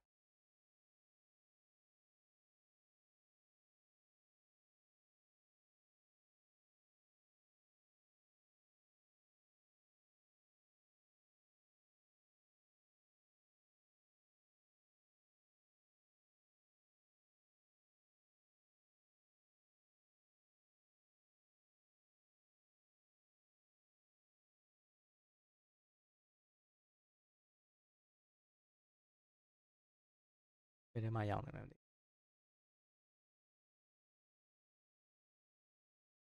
okay အဲ့ဒါဆိုရင်တော့သူကဒီလိုပဲလုပ်ထားတာဖြစ်မယ်เนาะကျွန်တော်တို့ဒါက app ကြီးเนาะတော့ cluster ထဲမှာ artifacts အနေနဲ့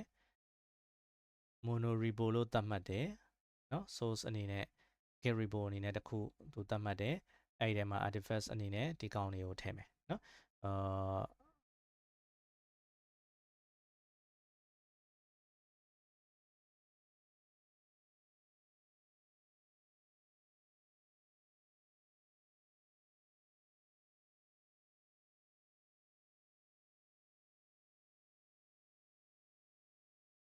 အဲ့တော့ကြိုပြီးတော့ဒီကောင်ကိုစောက်ထားတဲ့ဟာတော့ရှိရမယ်ပေါ့နော် mono repo အနေနဲ့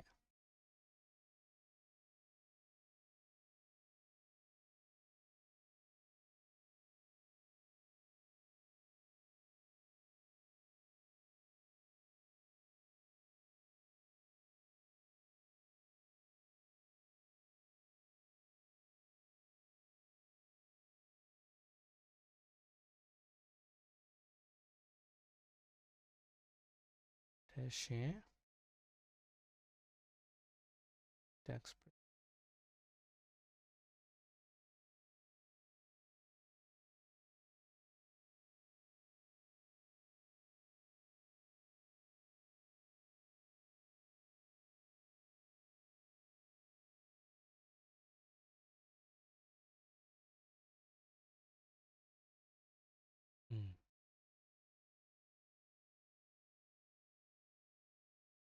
သူကတော့ဒီဟိုပဲပြန်ညွှန်လိုက်เนาะ okay အဲ့တော့ဒီပုံစံတိုင်းဆိုရင်ကျွန်တော်တို့ကဒီ repo တွေကနေပဲ alias အနေနဲ့ဒီကောင် source အနေနဲ့ဒီဟာသတ်မှတ်တယ်ပေါ့နော်ပြီးတော့ဒီထဲမှာရှိတဲ့ infrastructure အောက်က directory တွေအကုန်လုံးရယ်เนาะအဲ့ဒါကို artifacts တွေကိုထည့်တယ်ပြီးတော့ app အောက်ကเนาะ base ရယ် staging ရယ်ကိုပူပြီးတော့ဒီ artifacts တွေကိုထည့်တယ်เนาะ၃ခုထည့်တယ်အဲ့တော့cluster ထဲမှာကျွန်တော်တို့အဓိကလောက်ထားတာကအဲ့၃ခုကိုကူးထည့်တဲ့ကိစ္စပေါ့နော်အဲ့တော့ infra ဟာရယ် apps တွေကဟာရယ်အဲ့တော့ဒီမှာကျွန်တော်တို့ကြည့်ကြည့်မယ်ဆိုလို့ရှိရင် staging အနေနဲ့ဆိုလို့ရှိရင် staging အနေနဲ့ဆိုလို့ရှိရင် cluster ရဲ့ staging မှာကဒီ staging တွေကဟာကိုကူးထည့်တဲ့ကိစ္စကို mono repo အနေနဲ့ပေါ့နော်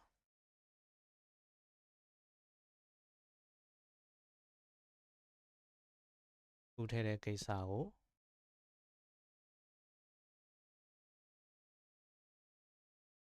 နော်တရားကိုထည့်တယ်ထည့်ပြီးတော့မှ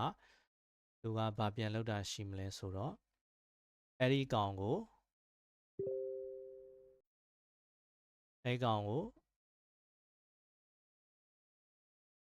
customize နဲ့ပြန်ပြီးသွားလုပ်တယ်เนาะဒီမှာ app.yaml ဆိုပြီးတော့ထပ်ရှိတယ်အဲ့တော့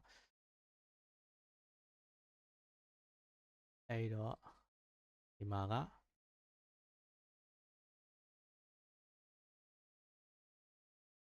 app.yaml ပေါ့နော်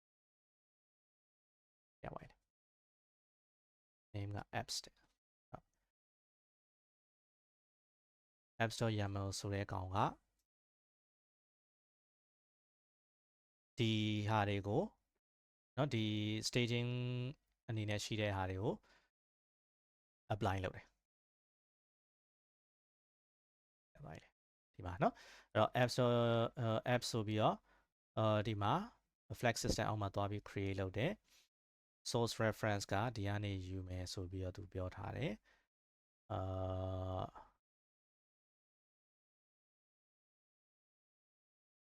နော် customize kind အနေနဲ့သူကလုပ်သွားတာအဲ့တော့ customization resource အနေနဲ့သူကလုပ်သွားတာနော်ဒါဆိုရင်မှန်တယ် customization resource အနေနဲ့ဒီကောင် create လုပ်လိုက်တယ်အဲ့တော့ဒီဟာ create လုပ်လိုက်တော့ကြောင့် customize ကဒီ staging ဟာကိုသူကကြည့်ပြီးတော့ဒီ monorepo ဆိုပြီးတော့ဗောနော်ဒီ artifact ထဲမှာကူးထည့်ထားတဲ့ကောင်တွေကိုကြည့်ပြီးတော့သူက apply လုပ်တဲ့ပုံစံမျိုးသွားထားတာပေါ့နော်အဲ့တော့ production ဆိုရင် production အလျောက်သူကဒီ apps အောက်ထဲကဟာကိုသူကဒီဘက်ကို cluster အောက်ထဲမှာဆွဲထည့်ပြီးတော့မှ apply လုပ်တဲ့ပုံစံမျိုးเนาะအဲ့တော့ cluster အောက်ထဲမှာ staging ရှိမယ် production ရှိမယ်အဲ့တော့ production အနေနဲ့ကဟိုဘက်က apps ကဟာကိုပြန်ညွှန်းထားတာပဲเนาะအဲ့တော့ဒီလိုမျိုး external artifacts အနေနဲ့ပြောဖို့အတွက်ကိုကြတော့ဒီထဲမှာကartifacts နဲ့ပြန်ပြီးတော့ကူးထည့်ထားတဲ့ကိစ္စရှိတယ်เนาะအဲ့ဒီ monorepo ဆိုပြီးပြောပြီးတော့သူဒီဘက်ထဲကနေဒီကိုပြန်ပြီးကူးထည့်ထားတယ်ဆိုတဲ့ဟာမျိုးပြောထားရှိအောင်เนาะအဲ့တော့အဲ့လိုပုံစံမျိုးနဲ့သူကသွားထားတာဖြစ်သွားမယ်ပေါ့နော် apps ရှိမယ် cluster ရှိမယ်အဲ့တော့ apps လိုမျိုးပဲ infra ကလည်းဒီပုံစံနဲ့ပဲသူကနော်ဒီ customization ကပြန်ပြီး create လုပ်သွားမှာပေါ့နော်ဒီ resource ကိုစောင့်ကြည့်ပြီးတော့အဲ့တော့ကျွန်တော်တို့က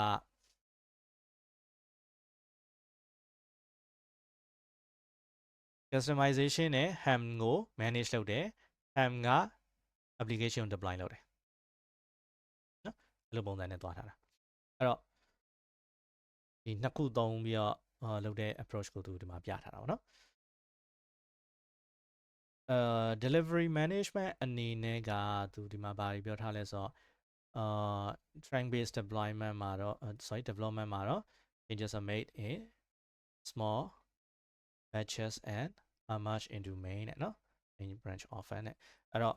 ဒါ train base ရဲ့သဘောတရားကလက်ရှိ main branch ရှိမယ်အဲ့ဒီကနေကျွန်တော်က branch တစ်ခုခွဲထုတ်လိုက်တယ်အဲ့ဒီ branch ထဲမှာပြင်နေတာပြင်တယ်ပြီးသွားလို့ရှိရင်ဒီ main နဲ့ကိုပြင်နေတာပြင်နေဆိုတော့နေရာမှာဒါ changes လေးနည်းနည်းပါးပါပေါ့နော်လိုအပ်တဲ့ဟာလေးပြင်လိုက်တယ်ပြင်လိုက်ပြီးသွားလို့ရှိရင်အဲ့ကောင်ကိုသူပြောတဲ့ဟာ small batches နော် made in a small batches and merge into the main နဲ့နော် changes စေကိုလုပ်ပြီးတော့ main နဲ့ကို merge လုပ်တဲ့နည်းလမ်းကိုပြောချင်တာပေါ့နော်အဲ့တော့main အပြင်သူကဒီမှာ branches are short lived တဲ့နော်တခြား branch တွေကတော့ short lived အနေနဲ့ပဲခဏကျွန်တော်တို့က branch ခွဲထုတ်လိုက်တယ်ပြင်တယ်ပြန်ပြီးတော့ merge လုပ်တယ်ဒီထဲကို main နဲ့ကို merge လုပ်လိုက်တယ်ပေါ့နော်အဲ့တော့ pull request အနေနဲ့တင်ပြီးတော့ merge လုပ်လိုက်တယ် review လုပ်တဲ့လူကလုပ်ပြီးတော့merge လုပ်လိုက်တယ်ပြီးတာနဲ့အဲ့ဒီ branch ကို delete လုပ်လိုက်တယ်ဒါ trunk base ရဲ့သွားတဲ့ပုံစံเนาะဒါကျွန်တော်ဟိုးရှေ့မှာတော့အကြမ်းမြင်ပြောခဲ့တာလေးတော့ရှိပါတော့အဲ့တော့အဲ့ဒီ branching model နဲ့ဒီကောင်ကိုသွားလေးရှိမယ်ပေါ့နော်အဲ့တော့တကယ်လို့ new app release can be automatically deliver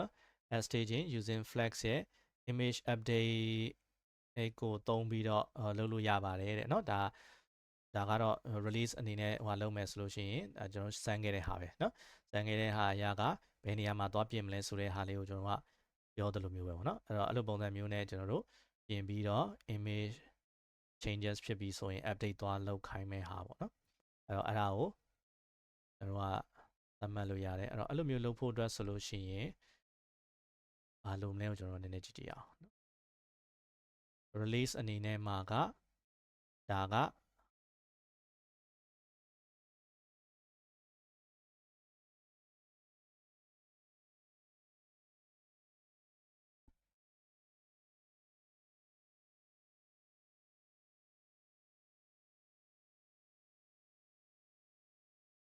chat version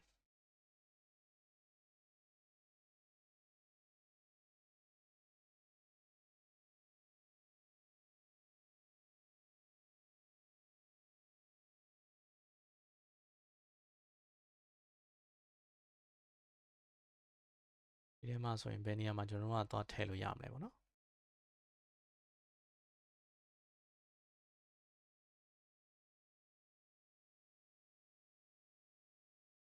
ဒီမှာဆိုရင်တော့မပါဘူးเนาะပါဘူးဆိုတော့ကျွန်တော်တို့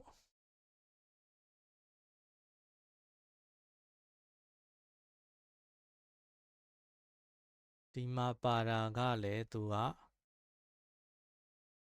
Redis ကိုဒါတုံးထားလို့ဒါဒီဟာကိုပြထားတာเนาะ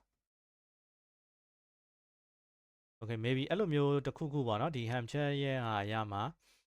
ဟို version ကို update လုပ်တဲ့ဟာမျိုး version ကိုset လုပ်တဲ့ဟာမျိုးပါတယ်ဆိုလို့ရှိရင်တော့ဒီ value ဆင်းမှာ set လုပ်တဲ့ဟာကိုလာပြီးတော့ update လုပ်ခိုင်းလိုက်ရင်တော့ရအောင်เนาะပဲ tag version ကိုပြောင်းပါမယ်ဆိုပြီးတော့လုပ်ခိုင်းလိုက်လို့ရနိုင်တယ်เนาะအဲ့နည်းလမ်းနဲ့တော့ကျွန်တော်တို့သွားလို့ရတယ်အဲ့ဒါကိုပြောချင်တာပါเนาะproduction နဲ့ you may choose to manually approve or add version bumps by configuring flags to push the changes in the new branch เนาะအဲ့တော့ဆိုလိုချင်တာကတော့ပုံမှန်ဒီstaging လိုဟာမျိုးမှာဆိုရင်တော့ဒီ update လုပ်တဲ့ကိစ္စကို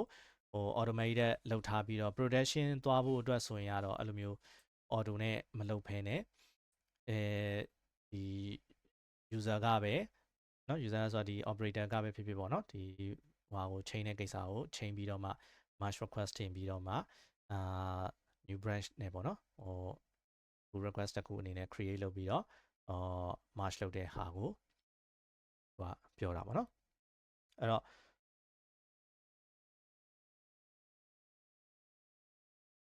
နော်ဒီမှာ flagger တို့ဘာတို့သုံးတဲ့ဟာတော့ပြောထားသေးတယ်အဲ့တော့ flagger ကတော့ကျွန်တော်တို့ဒီ release တွေကို manage လုပ်တဲ့ဟာမှာကျွန်တော်တို့ blue green တို့ canary တို့နော်ဒီပုံစံမျိုးနဲ့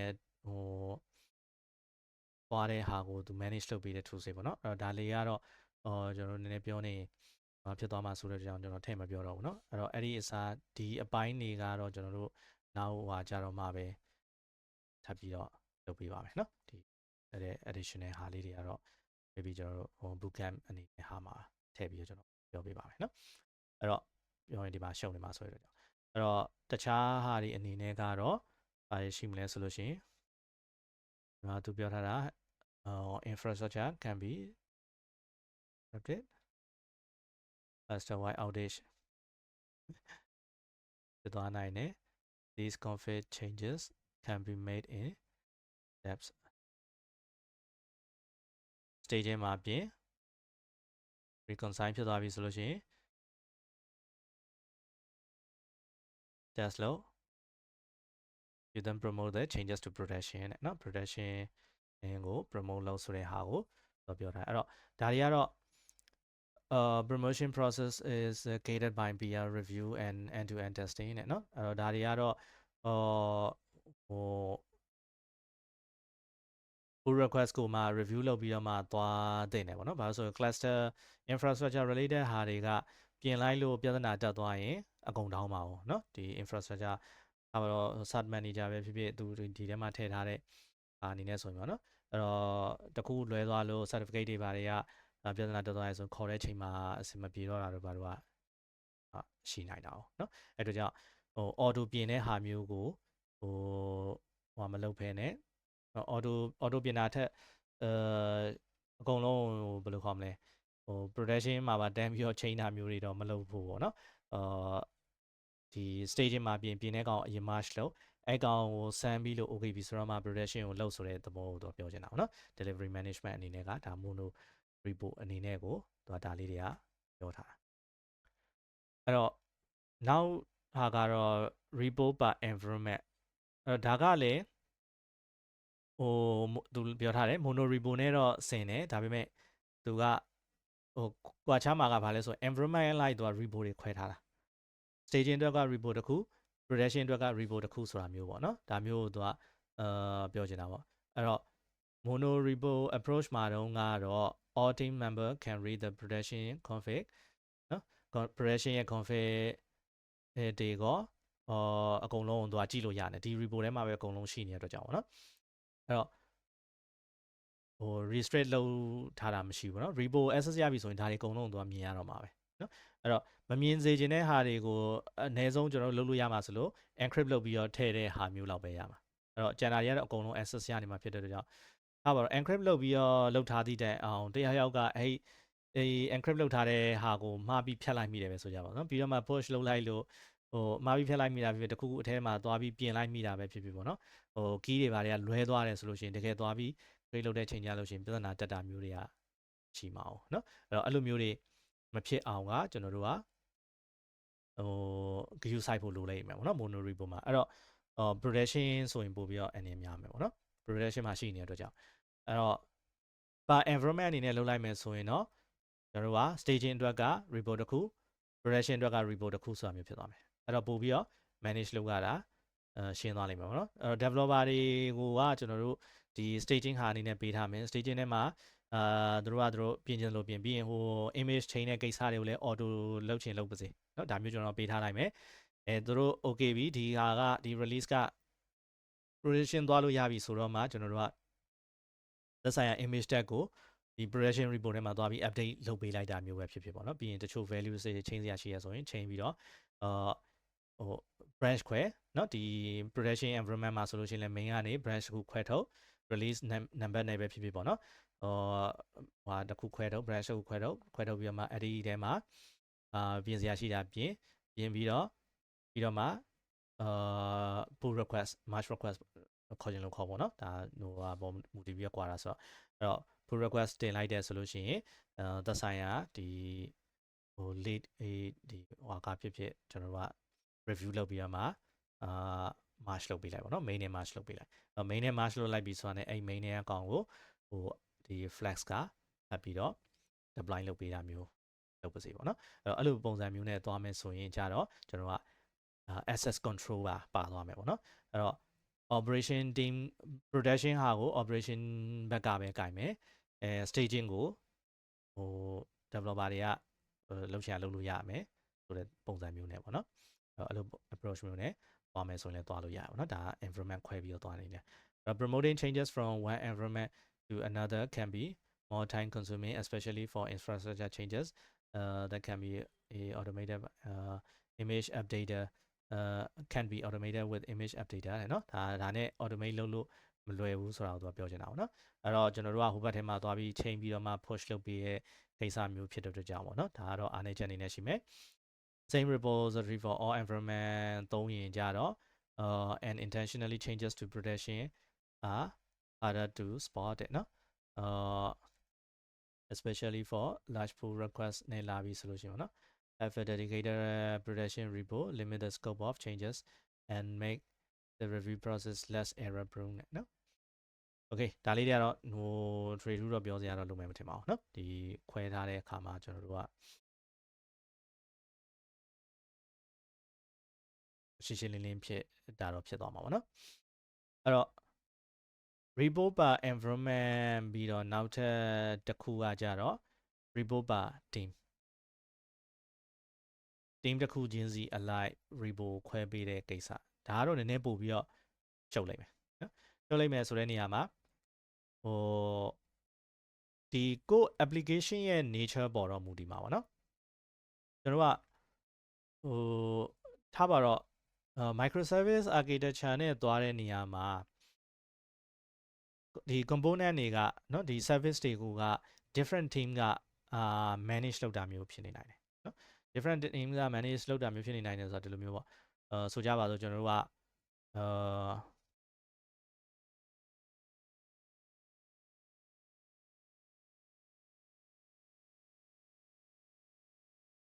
product အနေနဲ့ကဒါပါတော့ mobile app ရှိမယ် web portal ရှိမယ်နှစ်ခုပေါ့နော်အဲ့တော့ဒီနှစ်ခုမှာ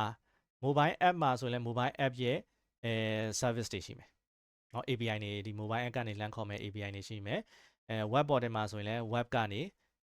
လှမ်းခေါ်တဲ့ API တွေရှိမယ်เนาะဒီမှာဆိုရင်ကျွန်တော်တို့ကဒါပါတော့ API 1 API ဒါပါတော့ mobile API 1 mobile API 2 mobile API 3ဆိုကြပါတော့เนาะဒီလိုမျိုးကျွန်တော်တို့ကခွဲထားတယ်ပဲဆိုကြပါတော့เนาะအဲ့တော့ web မှာလည်းပုံလေး၎င်းပဲကျွန်တော်တို့ကဒါမျိုးတွေရှိမှာပေါ့เนาะ web မှာလည်း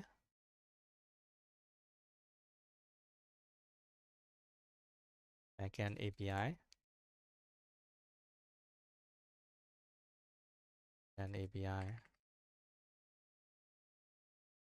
ဒီသုံးခုရှိမှာပေါ့เนาะသုံးခုရှိမယ်ပြီးရင် maybe front end ရှိအောင်မယ်เนาะစသဖြင့်ပေါ့เนาะအဲ့တော့ဒါမျိုးတွေကျွန်တော်တို့ကweb portal မှာရှိမယ်ပြီးရင်ဒီနှစ်ခုစလုံးက common အနေနဲ့เนาะ common အနေနဲ့ရှိတဲ့ဟာမျိုးဒါမှမဟုတ် middleware ပေါ့เนาะသူတို့နှစ်ခုစလုံးကသုံးတဲ့တချို့ service တွေရှိမှာပေါ့เนาะအဲ့တော့အဲ့ဒါတွေဆိုလို့ရှိရင်maybe ကျွန်တော်က API 1 more API 2 3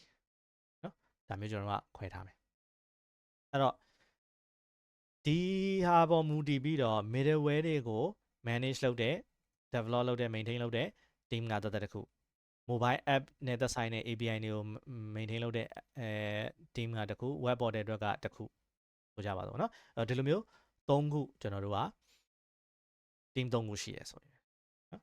အဲ့တော့ဒီ team ၃ခုအနေနဲ့ကသူတို့ရဲ့သက်ဆိုင်ရာ service တွေကိုဒါ develop လုပ်တဲ့ဟာကို deploy လုပ်ပြီး send ဖို့ဟာတွေကိုကseparate repo ကျွန်တော်တို့ကခွဲပေးလိုက်မှာပေါ့နော်mobile app အတွက်ဆိုလို့ရှိရင်mobile app ဆိုတဲ့ repo အောက်ထဲမှာ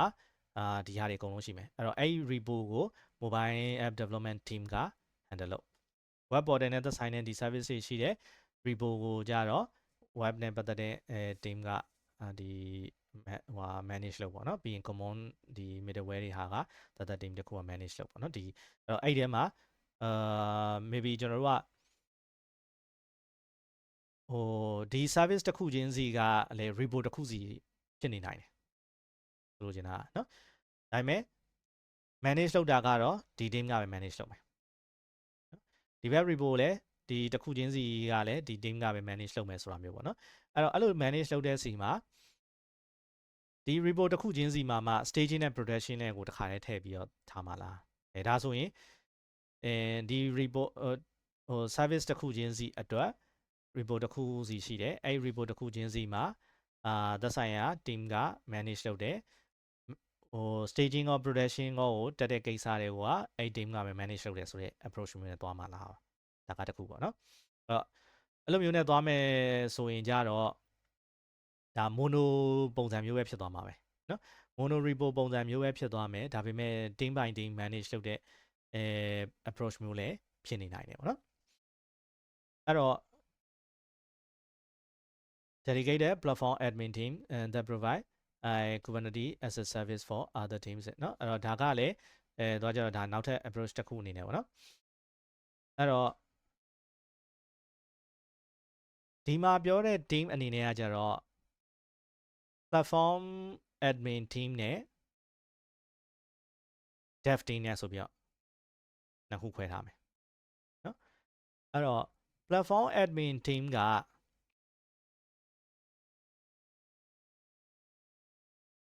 ဒီကောင်တွေ setup လုပ်တဲ့ဟာတွေကိုဟိုသူပေးတယ်တဲ့เนาะပြီးသွားလို့ရှိရင် maintain တဲ့cluster add-on တွေပါတယ်ဒါဟိုထည့်တဲ့ကိစ္စတွေကိုသူတို့လုပ်တယ် onboard the dev teams repository using the flex ဟိုနဲ့ configure လုပ်တဲ့ဟာတွေလုပ်တယ် configure how the dev teams repository are reconcile on each cluster ဒါတွေကိုသူတို့ manage လုပ်မယ်ပေါ့နော် dev team ကကြတော့ responsible for application ရဲ့ definition တွေ ham release ဟာတွေပါသတ်မှတ်တဲ့ဟာတွေလုပ်မယ်ပြီးရင် environment တစ်ခုစီကိုဘယ်လို reconcile လုပ်မလဲဆိုတဲ့ဟာကိုဟိုသတ်မှတ်ပါနော် customize လား ham နဲ့လားဆိုတဲ့ဟာမျိုးတွေပေါ့နော်ပြီးသွားလို့ရှိရင်promotion ပြီးတွင်environment using flex automation image update ကိုသုံးပြီးတော့သွားမယ်ဆိုတဲ့ဟာမျိုးပြောထားတယ်အဲ့တော့ဒါလေးကိုကျွန်တော်နည်းနည်းကြည့်အောင်เนาะအဲ့တော့ဒီမှာ platform team အနေနဲ့ကသူရဲ့ structure အရဆိုရင်ဒီမှာ multi tenancy approach ကိုလည်းကျွန်တော်ကြည့်လို့ရအောင်เนาะသူရဲ့ structure အရဆိုရင်ဒီမှာ team 1 team 2ဆိုပြီးတော့ခွဲထားတယ် infrastructure ရှိမယ် cluster ရှိမယ် dev team ကကြတော့ apps တစ်ခုတည်းကိုပဲခွဲခိုင်းတယ်เนาะအဲ့တော့ကျွန်တော်တို့ကဒီပုံစံနဲ့သွားတဲ့ဟာကကြတော့ဆိုတော့ကျွန်တော်ပြောလို့ mono အနေနဲ့ကိုပဲเนาะဟို team by team ဆိုတဲ့နေရာမှာဒီလို team alike ကျွန်တော်တို့က repo ကို access ပေးတာကတစ်ပိုင်းเนาะ repo ကို access ပေးတာကတစ်ပိုင်းအဲ့တော့အဲ့လိုပေးတဲ့နေရာမှာဆိုတော့ဒီ repo တစ်ခုချင်းစီမှာကျွန်တော်တို့က deploy လုပ်တဲ့ဟာနဲ့ပတ်သက်ပြီးတော့ကိုဟိုဘယ်သူတွေကလုပ်မလဲเนาะပြီးရင်ဒီ infra နဲ့ပတ်သက်ပြီးတော့ဘယ်သူတွေကလုပ်မလဲဆိုတော့ကိစ္စမျိုးကိုကျွန်တော်တို့က report ထပ်ခွဲတဲ့ပုံစံမျိုးတော့ဖြစ်မှာပေါ့နော်အဲ့တော့အဲ့လိုမျိုးခွဲတဲ့နေရာမှာတော့ဒီတချို့ဟာတွေကတော့ဒီလို report တစ်ခုချင်းစီအနေနဲ့ဟိုတော့လိုက်ပြီးတော့သတ်မှတ်စရာတော့မလိုပေါ့နော်အခုဒီမှာသူပြောတဲ့နီးအရာဆိုလို့ရှိရင်ကျွန်တော်တို့က infra related ဟာတွေကိုဟို manage လုပ်မဲ့ team နဲ့ application deploy လုပ်တဲ့ဟာကို manage လုပ်တဲ့ team နှစ်ခုခွဲထားတာပေါ့နော်အဲ့တော့platform admin team ကဒီ cluster ထဲမှာလိုအပ်တဲ့เนาะ non functional requirement ပေါ့เนาะအဲ့လိုမျိုးဒီတချို့လိုအပ်တဲ့ဟို service တွေကျွန်တော်တို့က run ဖို့အတွက်တွေကိုဟို deploy deploy လုပ်တဲ့ကိစ္စတွေကို manage လုပ်မယ် dev team ကကြတော့သူ့ရဲ့ application ကိုဟို deploy လုပ်တဲ့ကိစ္စကိုပဲ manage လုပ်မယ်repo နှစ်ခုခွဲထားလိုက်ပါတော့เนาะrepo နှစ်ခုခွဲထားမယ်ဆိုတဲ့နေရာမှာအခုဒီကောင်တွေကိုကကြတော့ကျွန်တော်တို့ကapp အနေနဲ့ပဲသတ်မှတ်ထားပြီးတော့ app deployment အနေနဲ့ပဲသတ်မှတ်ထားပြီးတော့နောက်ထပ် infra repo အနေနဲ့ကျွန်တော်ကသတ်မှတ်မယ်เนาะအဲ့တော့ infra မှာကျွန်တော်တို့ cluster တွေရှိမယ်cluster မှာ prod နဲ့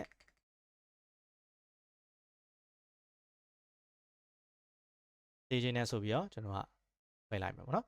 ဒါမျိုးကျွန်တော်တို့လောက်ထားလိုက်မယ် infra out မှာကြတော့ဒီလိုဟို repo တတ်ရှိမယ်အဲ့တော့ဒီ production နဲ့ staging နဲ့ဟာမှာပဲဒီ application ကကောင်တွေကလာပြီး deploy လုပ်မှာပဲเนาะ environment အနေနဲ့နှစ်ခုရှိတယ်အဲ့ environment နှစ်ခုကိုဟို platform admin team ကကိုင်မယ်เนาะဒါကို platform admin team ကကိုင်မယ်ဒီကောင်တွေကိုကြတော့သက်ဆိုင်ရာ development team တွေကကိုင်မယ်ဒါမျိုးပေါ့နော်ဒီထဲမှာက app deploy နဲ့ပတ်သက်တဲ့အားကိုပဲ maintain လုပ်မယ်အဲ့တော့ maybe ကျွန်တော်တို့က code repo နဲ့တွဲထားတာမျိုးလည်းဖြစ်နေနိုင်တယ်เนาะ code repo ဒီတစ်ခုချင်းစီမှာဒါ code repo တွေတစ်ခုစီအနေနဲ့ရှိတယ်အဲ့ဒီထဲမှာကျွန်တော်တို့က deploy လုပ်ဖို့အတွက်ကိုလည်းmanifest တွေပဲဖြစ်ဖြစ်ပေါ့နော်ဒီ customize အနေနဲ့ပဲဖြစ်ဖြစ်ကျွန်တော်တို့ကဒီထဲတွေမှာထည့်ပြီးတော့ရေးထားမယ်ပေါ့နော်အဲ့တော့အဲ့ဒီကနေမှတစ်ဆင့်ဒီ cluster နှစ်ခုမှာလာပြီးတော့ deploy လုပ်ဖို့အတွက်ကိုဟိုပြင်ထားတာမျိုးလုပ်မယ်ပေါ့နော်အဲ့တော့ဒီ platform အနေနဲ့เนาะဒီ infra ကြီးအနေနဲ့လိုအပ်တဲ့ဟာတွေကိုတော့ဒီဘက် team ကသူ့ရဲ့သက်ဆိုင်ရာ ham chat တွေ customization တွေကိုသူကလည်းသူ manage လုပ်ပေါ့ဒါက different operation ကို different team ကလုပ်တဲ့ဟာကိုခွဲထုတ်ထားတဲ့နည်းလမ်းအောင်တော့ပြောချင်တာပေါ့နော်အဲ့လိုပုံစံမျိုးနဲ့ခွဲထုတ်ပြီးတော့လုပ်မယ်ဆိုရင်လည်းလုပ်လို့ရပါတယ်တဲ့delivery process is similar to mono repo နဲ့တော့တူတယ်main difference ကတော့ separation of concern the platform admin team handle the changes management of infrastructure ကိုပဲသက်ဆိုင်တဲ့ဟာကိုပဲလုပ်ပြီးတော့ delivery အတွက်ကို application delivery အတွက်ကိုကြတော့ dev team ကလုပ်မယ်ဆိုတဲ့ approach မျိုးပေါ့နော်ဒါနဲ့လည်းကျွန်တော်ကသွားလို့ရမယ် okay နောက်ဆုံးတစ်ခု repo ပါ app အဲ့တော့ app တစ်ခုကို repo တစ်ခုဆိုတဲ့ဟာဒါလည်းပြောရမယ်ဆိုရင်ဒါဆိုတော့ကျွန်တော်ပြောခဲ့တဲ့ဒီလမ်းပေါ့နော်ဒီ repo တစ်ခုချင်းစီမှာကကြတော့ဘယ်လို handle လုပ်မလဲဆိုတော့အခုဒီမှာသူပြောထားလို့ source နဲ့ deploy နဲ့ဆိုပြီးတော့ directory လေးနှစ်ခုရှိမယ်နော် source ကတော့ဒါ source code အနေနဲ့ဘေးလုပ်တဲ့ကိစ္စတွေတွေကို CI ကနေတဆင့်လုပ်မယ်လုပ်ပြီး image push တဲ့ကိစ္စတွေတွေကိုဒီ repo ထဲမှာပဲ CI ကလုပ်သွားမယ်ပြီးရင်အဲ့ repo ထဲမှာပဲရှိတဲ့ဒီ deploy အောက်က manifest တွေကိုဖတ်ပြီးတော့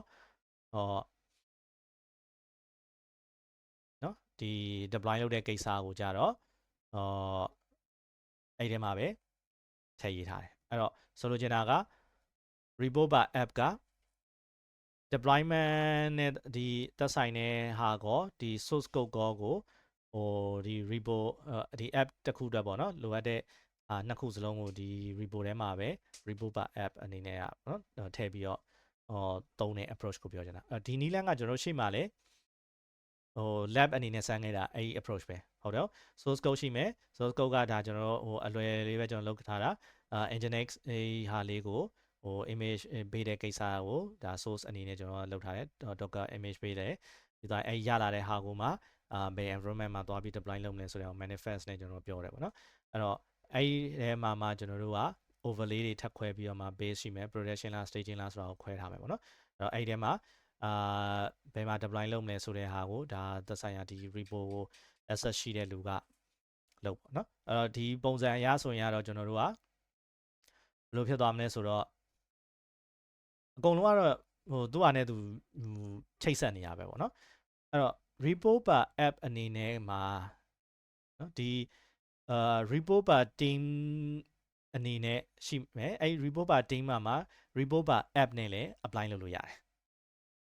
ရှုံနေမလားတော့မသိ repo ပါ team အရာကဒီ development team နဲ့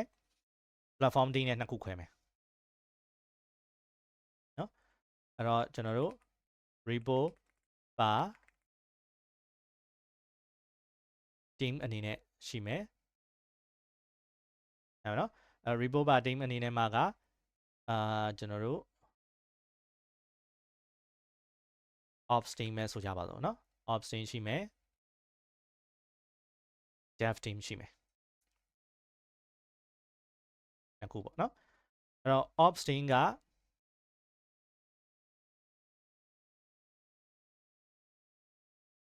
ကိုပဲ handle လုပ်မလဲဆိုလို့ရှိရင် infra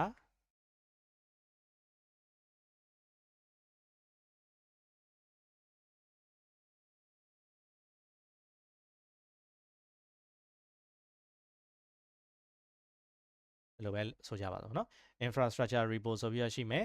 အဲ့တော့အဲ့ဒီထဲမှာဆိုတော့ cluster တွေအနေနဲ့ဒါ protection တို့ဘာလို့ဒါမျိုးတွေကျွန်တော်ခွဲထားတာရှိမယ် repo ပါ team အနေနဲ့မှာပေါ့เนาะဒီလိုရှိမယ်ထားလိုက်ပါမယ်เนาะထားလိုက်မယ်ပြီးသွားလို့ရှိရင် dev team ရှိမယ် dev team ရဲ့အောက်မှာကျတော့ကျွန်တော်တို့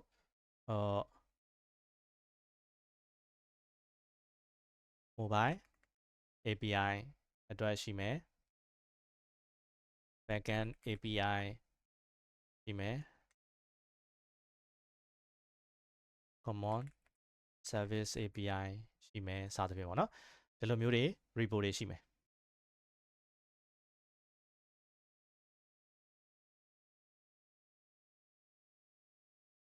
ညာနော်အဲ့တော့အဲ့ repo တွေထဲမှာကျွန်တော်တို့ကဘာရှိမလဲဆိုလို့ရှိရင်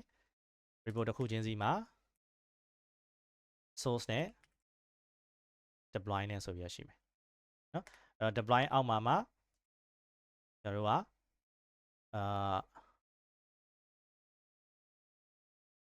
staging နဲ့ prod နဲ့ဆိုပြီးရရှိမယ်အမျိုးပေါ့နော်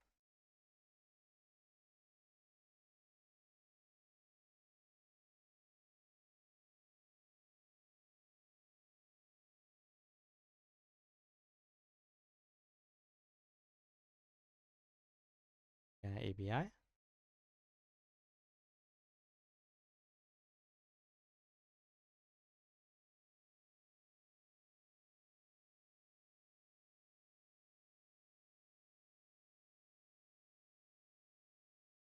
စာပြီးတော့เนาะ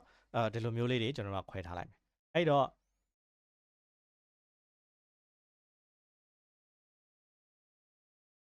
လိုပဲပေးလိုက်ပါမယ်เนาะအဲ့လိုလုပ်လိုက်ခြင်းအပြင်ကျွန်တော်တို့ကဘာတော့ထူကြသွားမလဲဆိုရင်repo bar team အနေနဲ့ team နှစ်ခုရှိမယ် team နှစ်ခုအောက်မှာဒီ repo တစ်ခုစီဒီ repo တွေသီးသန့်စီရှိမယ်ဒီ repo သီးသန့်စီတွေကဘာဖြစ်သွားမလဲဆိုလို့ရှိရင်ဒီဘက်ကဟာဆိုလို့ရှိရင်ဘာဖြစ်သွားမလဲ repo bar app အနေနဲ့ဖြစ်သွားမယ်เนาะဒီကောင်တွေက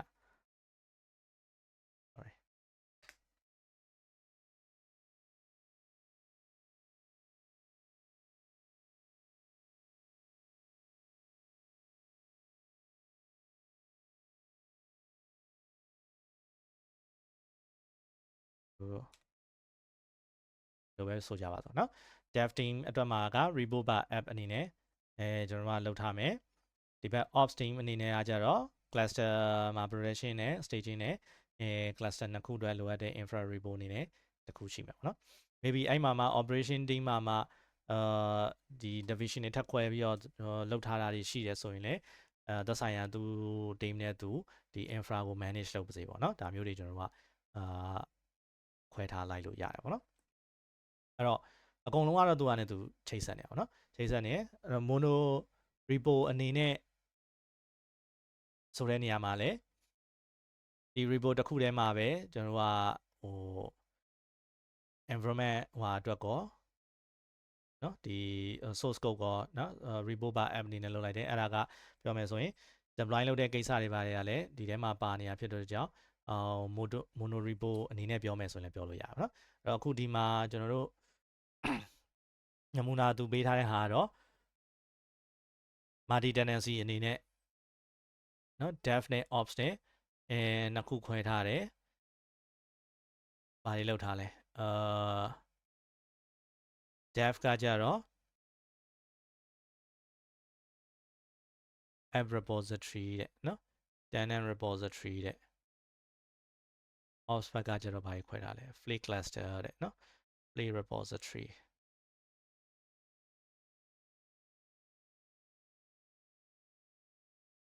okay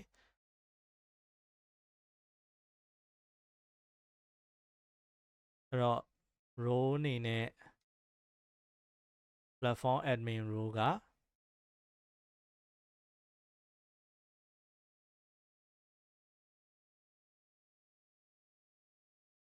အဲ့လိုခိုင်းတာလေ cluster admin access to the fleet of the cluster တဲ့နော်maintainer access to the fleet care report တဲ့ okay fleet care report ထဲမှာဘာတွေရှိမလဲကျွန်တော်ကြည့်ကြအောင်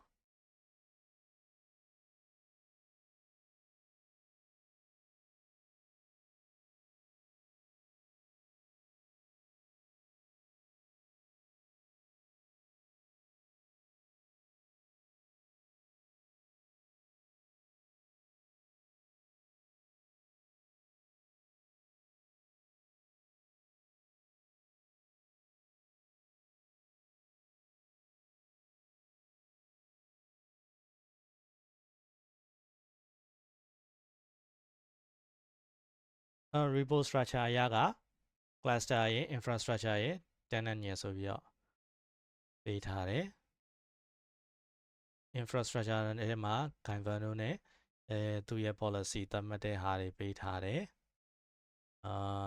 okay ပြီးရင်ဒီ base က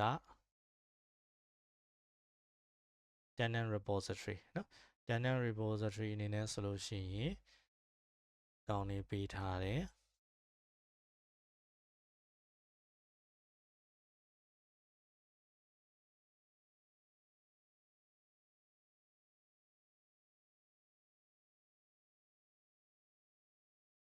မှန်တော့ရှေ့ရဟိုပုံစံမျိုးပဲဖြစ်မှာပါပဲเนาะဟို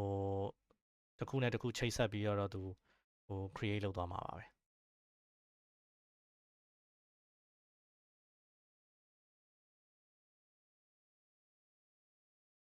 เนาะ customize နဲ့သုံးပြီးတော့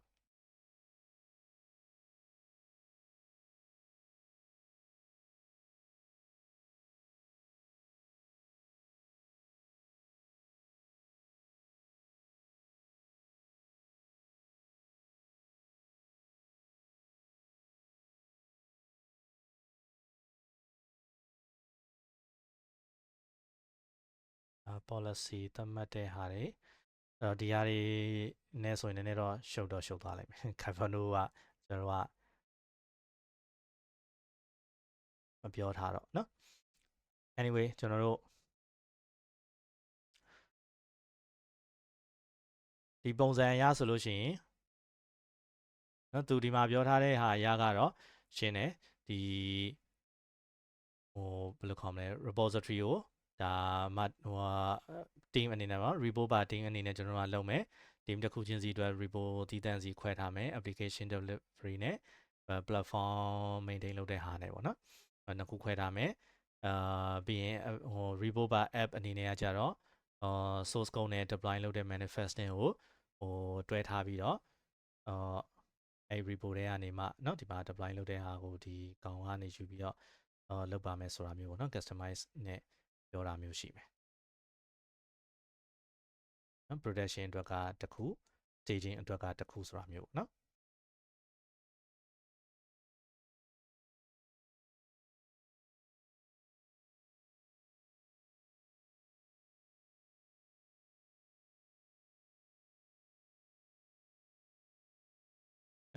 အဲ့တော့ကျွန်တော်တို့ကဟိုဘယ်နည်းလမ်းကိုသုံးရမလဲဆိုတာကတော့ဒါကိုယ့်ရဲ့ဒီ project ရဲ့complexity ပေါ်မူတည်မှာပေါ့နော်ဟို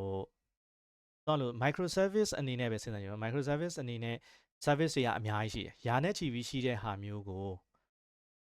ကျွန်တော်တို့ကဟို maintain လုပ်တဲ့နေရာမှာဆိုလိုမျိုးအဲ့ application တစ်ခုချင်းစီအတွက်ကိုဟိုဒီ deploy လုပ်တဲ့ဟာကိုဘယ်လိုခေါ်မလဲ application deploy လုပ်တဲ့ဟာနဲ့ပတ်သက်ပြီးတော့ကိုတည်တဲ့ဒီခွဲထုတ်ပြီးတော့ထားမှာလားပေါ့နော်အဲ့တော့ code တွေအနေနဲ့ကအခုဒီမှာဆိုလို့ရှိရင် report by environment နဲ့ကျွန်တော်တို့ထားလိုက်မယ်နော်အဲ့တော့ service တွေက maybe ဒီမှာကျွန်တော်ပြောထားသလိုဟို mobile နဲ့ပတ်သက်တဲ့ဒီ service တွေကို deploy လုပ်ဖို့အတွက်ကိုတည်တဲ့ဒီ environment နှစ်ခုခွဲထားမယ်နော် environment အတွက် report နှစ်ခုခွဲထားမယ်တစ်ခုက environment like staging နဲ့ production နဲ့ဆိုပြီးတော့နော် mobile app က staging နဲ့ production နဲ့ဆိုပြီးတစ်ခုရှိမယ်နှစ်ခုပေါ့နော်နှစ်ခုရှိမယ် web portal အတွက်ဆိုရင်လည်းနှစ်ခုရှိမယ် common middleware တွေအတွက် common service တွေနော်ဒီ middleware တွေအတွက်ကဟို report နှစ်ခုရှိမယ်အဲ့တော့ဒီ code ရဲ့ report တွေအပြင်ဆိုတော့ infra ဒီ deploy လုပ်တဲ့ဟာအတွက်ကို report ကိုကျွန်တော်တို့ကနှစ်ခုသီးသန့်စီခွဲထားမယ်နော်အဲ့တော့ဒီမှာဆိုလို့ရှိရင်ဘယ်နှခုတောင်ဖြစ်သွားပြီမလဲဒီဘက်မှာက4ခုပေါ့နော်10ခု total 10ခုနော်10ခုရှိမယ်ပြီးသွားလို့ရှိရင် infra အနေနဲ့မှာကလည်းကျွန်တော်တို့ကဟို staging နဲ့ production နဲ့ကိုတည်တဲ့ report တစ်ခုစီခွဲမယ် environment အလိုက်ခွဲမယ်ပေါ့နော်အဲ့လိုခွဲလိုက်ပြီဆိုလို့ရှိရင် deploy လုပ်တဲ့ကိစ္စတွေကိုအဲ့ infra ဒီ cluster environment ရဲ့report တွေမှာတွားပြီးတော့ update လုပ် developer တွေကိုအဲ့ report access ပေးထားမယ်ဒီ platform admin team ကကြတော့ production ဟာကို access ယူထားမယ်နော်ဒီလိုမျိုးနဲ့သွားမှာလားလုပ်လို့ရတဲ့နည်းလမ်းတွေပေါ့နော်ဒါမှမဟုတ် production ဟာအတွက်ကိုကြတော့တည်တဲ့ report ခွဲထားမယ်ဒါပေမဲ့ ဒီ staging environment မှာတွားပြီးတော့ deploy လုပ်တဲ့ကိစ္စတွေကိုတော့ဒီ mobile app တို့ web portal တို့ဒီ repo တွေထဲမှာပဲ repo ပါapp ပုံစံမျိုးနဲ့နော် repo ပါ app ပုံစံမျိုးနဲ့ဒီလိုမျိုးထည့်ထားမယ် protection တော့မပါဘူးဟိုဒီဟာတွေကိုတော့ staging မှာ deploy လုပ်တဲ့ဟာကိုတော့သူ့ထဲမှာတစ်ခါရဲထည့်ထားပြီးမယ်သူတို့ချိန်ပြီးတော့ deploy လုပ်ကြည့်ပါစေဆိုတာမျိုးပေါ့နော်အဲ့ဒါမျိုးပေးထားမယ်ဒါပေမဲ့ protection တက်တော့မယ်ဆိုရင်တော့ဘယ် version နဲ့ဘယ်လိုတက်ပါမယ် value တွေဘယ်လိုချိန်ဖို့လိုတယ်ဆိုတဲ့ဟာကို provide လုပ်ပေးအဲ့ provide လုပ်ပေးတဲ့ဟာအတိုင်းကို platform admin team က production repo ထဲမှာတွားပြီးတော့နော် production ဒီ deployment အတွက်ကိုတည်တံ့ repo ခွဲထားပြီး environment အတွက်ကိုပေါ့နော်တည်တံ့ repo ခွဲထားပြီးအဲ့ repo ထဲမှာ update လုပ်ပေးတဲ့ပုံစံမျိုးနဲ့တွားမှာလားနော်ဒါစဉ်းစားစရာဟာပေါ့နော်အဲ့လိုမဟုတ်ဘဲနဲ့အခုဒီ repo ပါ app အနေနဲ့က staging ရော production ရောကိုတယောက်ချင်းစီမှာပေးထားလိုက်မှာလားနော်ဒီ repo တစ်ခုချင်းစီမှာပေးထားလိုက်မှာလားအဲဆိုရင်အဲ့ဒီတစ်ခုချင်းစီမှာလိုက်ပြီးတော့သက်ဆိုင်ရာဒီဟွာကပဲ manage လုပ်ဆိုတဲ့ပုံစံမျိုးဖြစ်သွားမှာเนาะအဲ့တော့ application deploy လုပ်တဲ့ကိစ္စကိုဒီ team ကmanage လုပ်platform admin team ကသူ cluster နဲ့သက်ဆိုင်တဲ့ကိစ္စကိုပဲသူ manage လုပ်တော့မယ်နော်ဆိုတော့ approach ကကြတော့ဒီ platform admin team တနည်းဒါမှမဟုတ် operation operator ပေါ့နော် operator တွေကဒီ deploy လုပ်တဲ့ကိစ္စကို manage production မှာ deploy လုပ်တဲ့ကိစ္စကို handle လုပ်ပေးမှာလားပေါ့နော်အဲ့လိုပုံစံမျိုးနဲ့သွားမယ်ဆိုရင်တော့ဒါ environment ခွဲထားပြီးတော့မှဘယ်သူ့ကို access ပေးမယ်ဆိုတာမျိုးနဲ့သွားတာမျိုးပေါ့နော်repo ပါ environment နဲ့သွားတဲ့ပုံစံမျိုးနဲ့သွားမလားပေါ့နော်repo ပါ environment အဲ့မှာ repo ပါ team အနေနဲ့လည်းပြင်နိုင်တယ်အဲ့တော့ဘယ်နည်းလမ်းကအကောင်းဆုံးရတော့မရှိဘူးပေါ့နော်ကိုယ့်ရဲ့ဒီ project ရဲ့ size ပေါ်မူတည်ပြီးတော့မှကိုကဒီ control ကိုပို့လို့ချင်တာလား control ဆိုတာဒီဘယ်လိုခေါ်မလဲတခုခုဆိုလို့ရှိရင်production ကိုတန်းပြီးတော့เนาะဟို deploy လုပ်တဲ့ကိစ္စကိုအရင်လွယ်ကူမနေအောင်ပေါ့နော်ဟို control လေးထည့်ထားမယ်တေးကြပြီဆိုတော့မှအကုန်လုံးပြင်ဆင်ပြီးတော့မှ deploy လုပ်တဲ့ဟာမျိုးကိုဟိုလုပ်ချင်တာလားဒါမှမဟုတ်ဟိုဒီဘယ်လိုခေါ်မလဲ release ကိုမြန်မြန်လုပ်ပြီးတော့ phase fast နဲ့ပေါ့နော်မြန်မြန်ဆန်ဆန် phase မြန်မြန်ဆန်ဆန်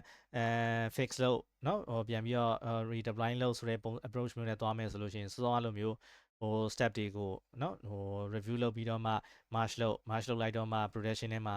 เนาะဒီ production အတွက်သတ်မှတ်ထားတဲ့ repo ထဲမှာ march လုပ်လိုက်တော့မှသွားပြီး deploy လုပ်မှာပေါ့เนาะအဲ့လိုမျိုးအတွက်ဆိုလို့ရှိရင် approval flow တွေကျွန်တော်တို့ကစောင့်တဲ့ဟာမျိုးเนาะ control နဲ့သွားတဲ့ဟာမျိုးလုပ်မှာလားပေါ့เนาะအဲ့လိုလုပ်မယ်ဆိုရင်တော့ပို့ပြီးတော့ဒီ delivery ကပို့ပြီးတော့အချိန်ကြာနိုင်တယ်ဒါပေမဲ့ဟိုစစ်တည်ချာလေးကျွန်တော်တို့က review လုပ်မယ်ဆိုလို့ရှိရင်အမှားနည်းနိုင်တယ်ပေါ့နော်ဟိုအဲ့လိုပုံစံမျိုးနဲ့သွားမှာလားပေါ့နော်အဲ့ဒါမျိုးဆိုလို့ရှိရင်ကြတော့ဒီအချိန်ကြာတာတော့ရှိလိမ့်မယ်ပေါ့နော်အဲ့ pros and cons သူဟာနဲ့သူတော့ရှိတာဖြစ်တဲ့အတွက်ကြောင့်ကျွန်တော်တို့ကဘယ်နီးလန်းကအကောင်းဆုံးဆိုတာမျိုးတော့ကျွန်တော်ပြောလို့တော့မရဘူးเนาะကိုဟိုဒီသုံးမဲ့ဟာပေါ်မူတည်ပြီးတော့ကိုရဲ့ project ရဲ့အနေထားပေါ်မူတည်ပြီးတော့ဒါကြည်ရတဲ့ဟာတွေဖြစ်မဲ့အတွက်ကြောင့်เนาะအဲ့တော့ကျွန်တော်တို့ဒီဟိုနည်းနည်းတခြားဘာရှိအောင်လဲဆိုရင် deploy လုပ်တဲ့ဟာကိုဆိုတော့ staging တွေရော production တွေရောအကုန်လုံးကဒီ repo ထဲမှာရှိနေတယ်ဆိုလို့ရှိရင်ကြတော့ဟို visibility ရဒီ mono repo အနေနဲ့ဒါမှမဟုတ်ဟိုဒီ repo ပါ app အနေနဲ့ကကြတော့environment အကုန်လုံးအတွက်ကိုသူကမြင်ရနေမယ်ပေါ့နော်ဘယ်လိုမဟုတ်ဘဲနဲ့ team လိုက်ခွဲလိုက်ပဲဒါမှမဟုတ်ဒီ production ဟာကိုလည်း environment လိုက်ကိုလည်းကျွန်တော်တို့ကခွဲလိုက်မယ်ဆိုလို့ရှိရင်ကြတော့ visibility ရတော့ production ဟာကိုဟိုဒီ developer တွေကမမြင်ရတော့ဘူးเนาะမမြင်ရတဲ့အတွက်ကြောင့်တချို့ဟာတွေမှာ security ဒီဟိုအတွက်ကိုကြတော့ဟို fine grain repo တည်တံ့ဖြစ်သွားတဲ့အတွက်ကြောင့်ပို့ပြီးတော့ဟိုဘာမလဲဒီဟို information leakage ကနည်းနိုင်တယ်ပေါ့နော်နည်းလိမ့်မယ်ဒါပေမဲ့ကျွန်တော်တို့ဟိုအဲ့ repo တွေငကိုကတစ်ခုတည်းရှိနေရကနေ နောက်ထပ် repo တွေထပ်တိုးလာတာမျိုးဖြစ်သွားမှာပေါ့နော်ဒီ production အတွက် environment like ကျွန်တော်တို့ခွဲတာဖြစ်တဲ့ကြောင့်cluster အတူတူပေါ်မှာလောက်တာဆိုရင်တော့ပြဿနာမရှိဘူးပေါ့နော် same cluster production cluster နဲ့staging cluster ဆိုရင်နှစ်ခုအတွက်ကိုပဲ repo နှစ်ခုခွဲထားပြီးတော့ deploy လုပ်တဲ့ဟာမျိုးဆိုရင်တော့repo တွေအများကြီးတော့မရှိဘူးပေါ့နော်အဲ့တော့အဲ့ဒီထဲမှာပဲသွားပြီးတော့ update လုပ်ပါစေဆိုတာမျိုးပေါ့နော်ဆိုရင်တော့ပြဿနာမရှိဘူးဒါပေမဲ့ environment တွေများရင်များလာသလိုကျွန်တော်တို့က repo တွေခွဲထုတ်ရတာတွေဖြစ်လာမယ်ဆိုရင်တော့ဒီ complexity ကနည်းနည်းပို့ပြီးတော့ရှုပ်လာနိုင်တယ်ပေါ့နော်အဲ့ဒါရှိမယ်နောက်တစ်ခုက same repo ထဲမှာထည့်ပြန်တော့လဲအဲ့ directory structure ကြီးကနော် maintain လုပ်ရတဲ့ဟာမှာနည်းနည်းဘယ်လိုခေါ်မလဲfile တွေကများလာလိမ့်မယ်เนาะ environment တွေအကုန်လုံးဒါ staging နဲ့ production နဲ့ပဲကျွန်တော်တို့ပြောနေလို့ပေါ့နော် maybe dev တို့ QA တို့ UAT တို့staging တို့เนาะ production တို့ဆိုပြီးတော့ဒါမျိုးတွေကျွန်တော်တို့က environment တွေအများကြီးရှိမယ်ဆိုရင်အဲ့ဒီအတွက် structure ကြီးကလည်းဒီ directory structure ကြီးကလည်း heavy ဖြစ်နေလိမ့်မယ်ပေါ့နော်အဲ့တော့တခုတည်းမထားဘဲနဲ့ရှင်းအောင်လို့ဆိုပြီးတော့ကျွန်တော်တို့က environment လိုက်ခွဲလိုက်ပြန်ရင်လည်း repo တွေကအများကြီးဖြစ်အောင်မယ်နော်သူကလည်းသူpros and cons တွေကရှိနေမှာပေါ့နော်ရှိနေမှာဆိုတော့ကိုယ့်အတွက်အဆင်ပြေဆုံးဖြစ်မဲ့เนาะ team က manage လုပ်ရတာပို့ပြီးတော့အဆင်ပြေဆုံးဖြစ်မဲ့နီလန်ကိုပြန်ပြီးညှိယူပြီးတော့မှ design ပြန်ချတဲ့ကိစ္စတော့ရှိမှာပေါ့နော်အဲ့တော့ GitOps အနေနဲ့ကကျွန်တော်တို့multiple ways of เนาะဒီ implementation ကတော့ရှိနေတာဖြစ်တဲ့ကြောင့်ဒါ team အနေနဲ့တန်တိုင်းမင်းညှိနှိုင်းပြီးတော့design ချဖို့တော့လိုလိမ့်မယ်ပေါ့နော်မဟုတ်ရင်ကိုကတော့အဆင်ပြေမဲ့ထင်နေဆိုပြီးတော့ထားပါတော့ environment လိုက်ခွဲလိုက်မယ်ဒါပေမဲ့တချို့အခြေအနေတွေမှာ developer တွေကဒီ production ရဟာကိုเนาะdeploy လုပ်တဲ့ကိစ္စကိုဝင်ပါမဲ့ဟာမျိုးတွေရှိနေတဲ့အချိန်မျိုးကြလို့ရှိရင်ကြတော့တချို့ဟာတွေကသူတို့ access မရှိဘူးဆိုလို့ရှိရင်အချိန်ကြန့်ကြာတာတွေရှိလိမ့်မယ်ပေါ့နော်အဲ့တော့အဲ့ဒါမျိုးကြန့်ကြာတာမျိုးမဖြစ်အောင်လို့ကျွန်တော်တို့ကအဲ့ class အဲ့ repo ကို access ပေးမှာလားပေါ့နော်ဒါမှမဟုတ်သူတို့ repo ထဲမှာပဲ staging ရော production ရောကိုပေးသုံးမှာလားနော်ဒါပြန်ပြီးတော့ discuss လုပ်ယူရမယ့်ဟာတွေတော့ရှိမှာပေါ့နော်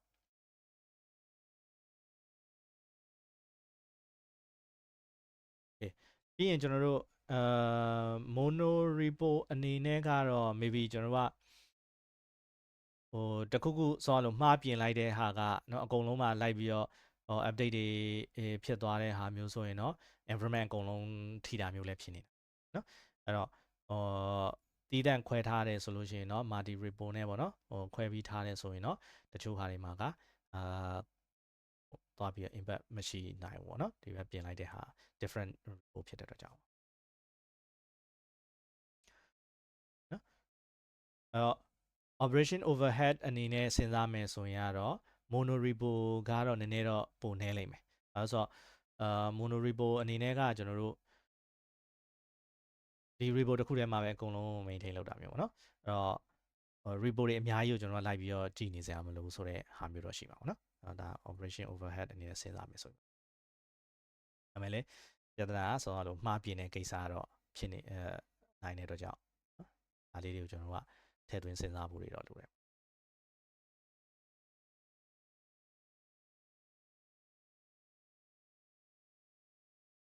ဒီနော်အဲ့တော့ကျွန်တော်တို့ဒါနီလန်းတွေကတော့မျိုးစုံကျွန်တော်တို့လေ့လာခဲ့တာတွေအခုတောက်လျှောက်ပေါ့နော်လေ့လာခဲ့တဲ့ဟာတွေမှာKubernetes အပိုင်းเนาะပြီးသွားလို့ရှိရင်ဒီ ham chat တို့ customization တို့ operator တို့เนาะဒါတွေကျွန်တော်လေ့လာခဲ့တယ်ပြီးတော့အခုဒီ GitOps အနေနဲ့လေ့လာခဲ့တယ် CI/CD pipeline ရဲ့ဟာတွေเนาะ pipeline မှာဆိုရင်လည်းဘယ်လိုနီလန်းနဲ့ beta တွေရှိလဲတို့စသဖြင့်ပေါ့နော်approach တွေမျိုးစုံကျွန်တော်တို့ကလေ့လာခဲ့တယ်အဲ့တော့တီးတန့်စီတွေဖြစ်နေပေါ့နော်ဖြစ်နေဆိုတော့အဲ့တော့အဲ့ဒီအတွက်ကိုအခုဒါဒီနေ့ကတော့ဒီ course ရဲ့ outline အရာတော့ဒါ GitOps ကနောက်ဆုံးပေါ့နော်နောက်ဆုံးဆိုတော့ဒါစုံတဲ့လောက်လည်းဖြစ်သွားပြီတချို့ဟာလေးတော့ဒီ additional ဒီ advanced feature လေးတော့ထပ်ပြီးတော့စမ်းကြည့်ပေါ့နော်အဲ့တော့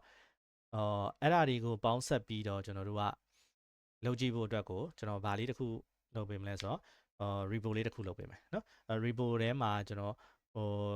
application တစ်ခုပါမယ်ပြီးသွားလို့ရှိရင် maybe ဟို pipeline အတွက်ကိုလည်းကျွန်တော်နည်းနည်းဟိုအဆင်ပြေမဲ့နီလန်းလေးတစ်ခုကိုเนาะ CI ဟာလေးကိုကျွန်တော်ထည့်ထားပေးမယ်ပေါ့နော်အဲ့တော့အဲ့ဒီ repo ထဲမှာရှိတဲ့အကုန်လုံးကျွန်တော်ရောထည့်တာပါအဲ့ဒီ repo ထဲမှာရှိတဲ့ဟာကိုidea နဲ့ကိုဟိုခွဲထုတ်ကြည့်ပေါ့နော်ခွဲထုတ်ကြည့်ဆိုတာဆိုတော့ GitOps အနေနဲ့လုပ်မလားပေါ့နော် GitOps အနေနဲ့လုပ်မယ်ဆိုရင် Helm-Chart နဲ့လုပ်မှာလားဒါမှမဟုတ်ဟိုဒီ customize နဲ့လုပ်မှာလားပေါ့နော် maybe ကျွန်တော် customization ဟာလည်းထည့်ထားပေးမယ်ဟို Helm-Chart အနေနဲ့လည်းဟိုထည့်ထားပေးတာမျိုးလည်းစဉ်းစားထားရပါတော့အဲ့တော့အဲ့မှာမှကိုကဟိုဘယ်နီလန်းနဲ့ဒီ pipeline ကိုဟိုလုပ်မလဲပေါ့နော်ဟို pipeline ဒီ CI base လုပ်တဲ့ကိစ္စရှိမယ်အဲ့တော့အဲ့ဒီထဲမှာတော့ကျွန်တော်တချို့ဟာလေးတွေနည်းနည်းအခုလုံးလက်စလေးတော့ရှိရပါတော့လုံးလက်စကျွန်တော်မပြီးသေးလို့ဘာလဲဆိုတော့ဒီ service အနေနဲ့3ခုလောက်ကျွန်တော်ပါလိမ့်မယ်ပေါ့နော်3ခု4ခုလောက်ပေါ့နော် front end နဲ့ဆိုလို့ရှိရင်4ခုလောက်ပါမယ်အဲ့4ခုကနည်းနည်းကျွန်တော်တို့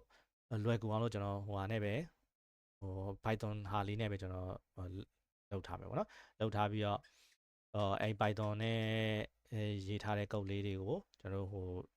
test လုပ်တဲ့ကိစ္စတို့ဘာတို့ဒါတွေကိုကျွန်တော်ဟို pipeline ဒီ CI file ထဲမှာကျွန်တော်ဟိုနည်းကြည့်ချက်ပြီးတော့လုပ်ထားပေးလိုက်ပါမယ်เนาะအဲ့တော့အဲ့ဒီ CI file ကိုဟို report တစ်ခုချင်းစီထားတော့ဒီ project တစ်ခုချင်းစီပေါ့เนาะ service တစ်ခုချင်းစီအတွက်ကို report တစ်ခုချင်းစီအနေနဲ့ခွဲထုတ်ပြီးတော့မှဒီ CI ကိုဘယ်လို handle လုပ်မလဲကျွန်တော်တို့လုပ်ခဲ့တဲ့နည်းလမ်းလေးရှိတယ်เนาะဒီ report ထဲမှာ CI file ထည့်ရေးတဲ့နည်းလမ်းနဲ့တည်တဲ့ CI file ကိုဟို report တစ်ခုထဲမှာထားပြီးတော့မှအဲ့ဒီကနေမှယူသုံးတဲ့နည်းလမ်းเนาะအဲ့လိုပုံစံမျိုးနဲ့သွားမလားစမ်းကြည့်ကြည့်ပေါ့เนาะအဲ့တော့ပြီးသွားလို့ရှိရင်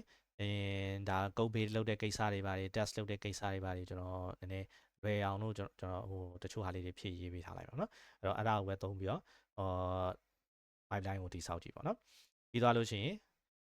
အဲ့ဒီရလာတဲ့ဒီ image ကို deploy လုပ်တဲ့ကိစ္စကိုတော့ maybe ဒီ flex နဲ့သုံးပြီးတော့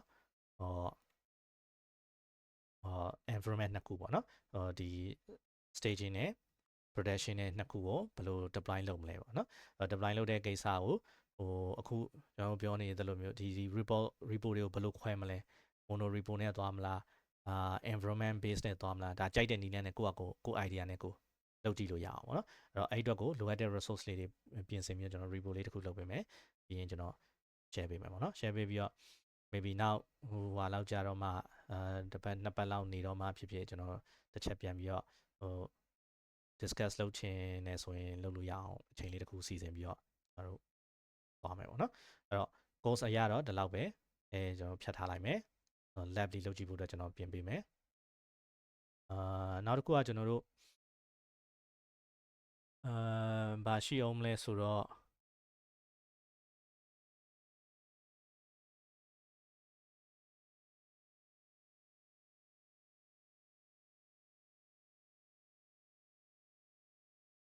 နည်းပြောဖို့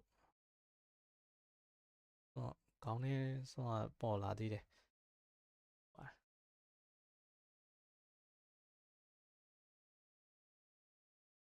အဲ့တော့ဒီတဲတွေကမှတချို့သူလောက်ပြထားသလိုနီလန်းနဲ့ကျွန်တော်တို့ ham တွေ customize တွေရောပြီးသုံးတဲ့နီလန်းလောက်အောင်မလားပေါ့နော်အဲ့ဒါမျိုးလေးတွေတော့ကျွန်တော်တို့ဟိုတစ်ချက်ဟိုစဉ်းစားကြည့်ပေါ့နော်ဒါကို idea နဲ့ကိုလုပ်ကြည့်လို့ရတာဆိုတော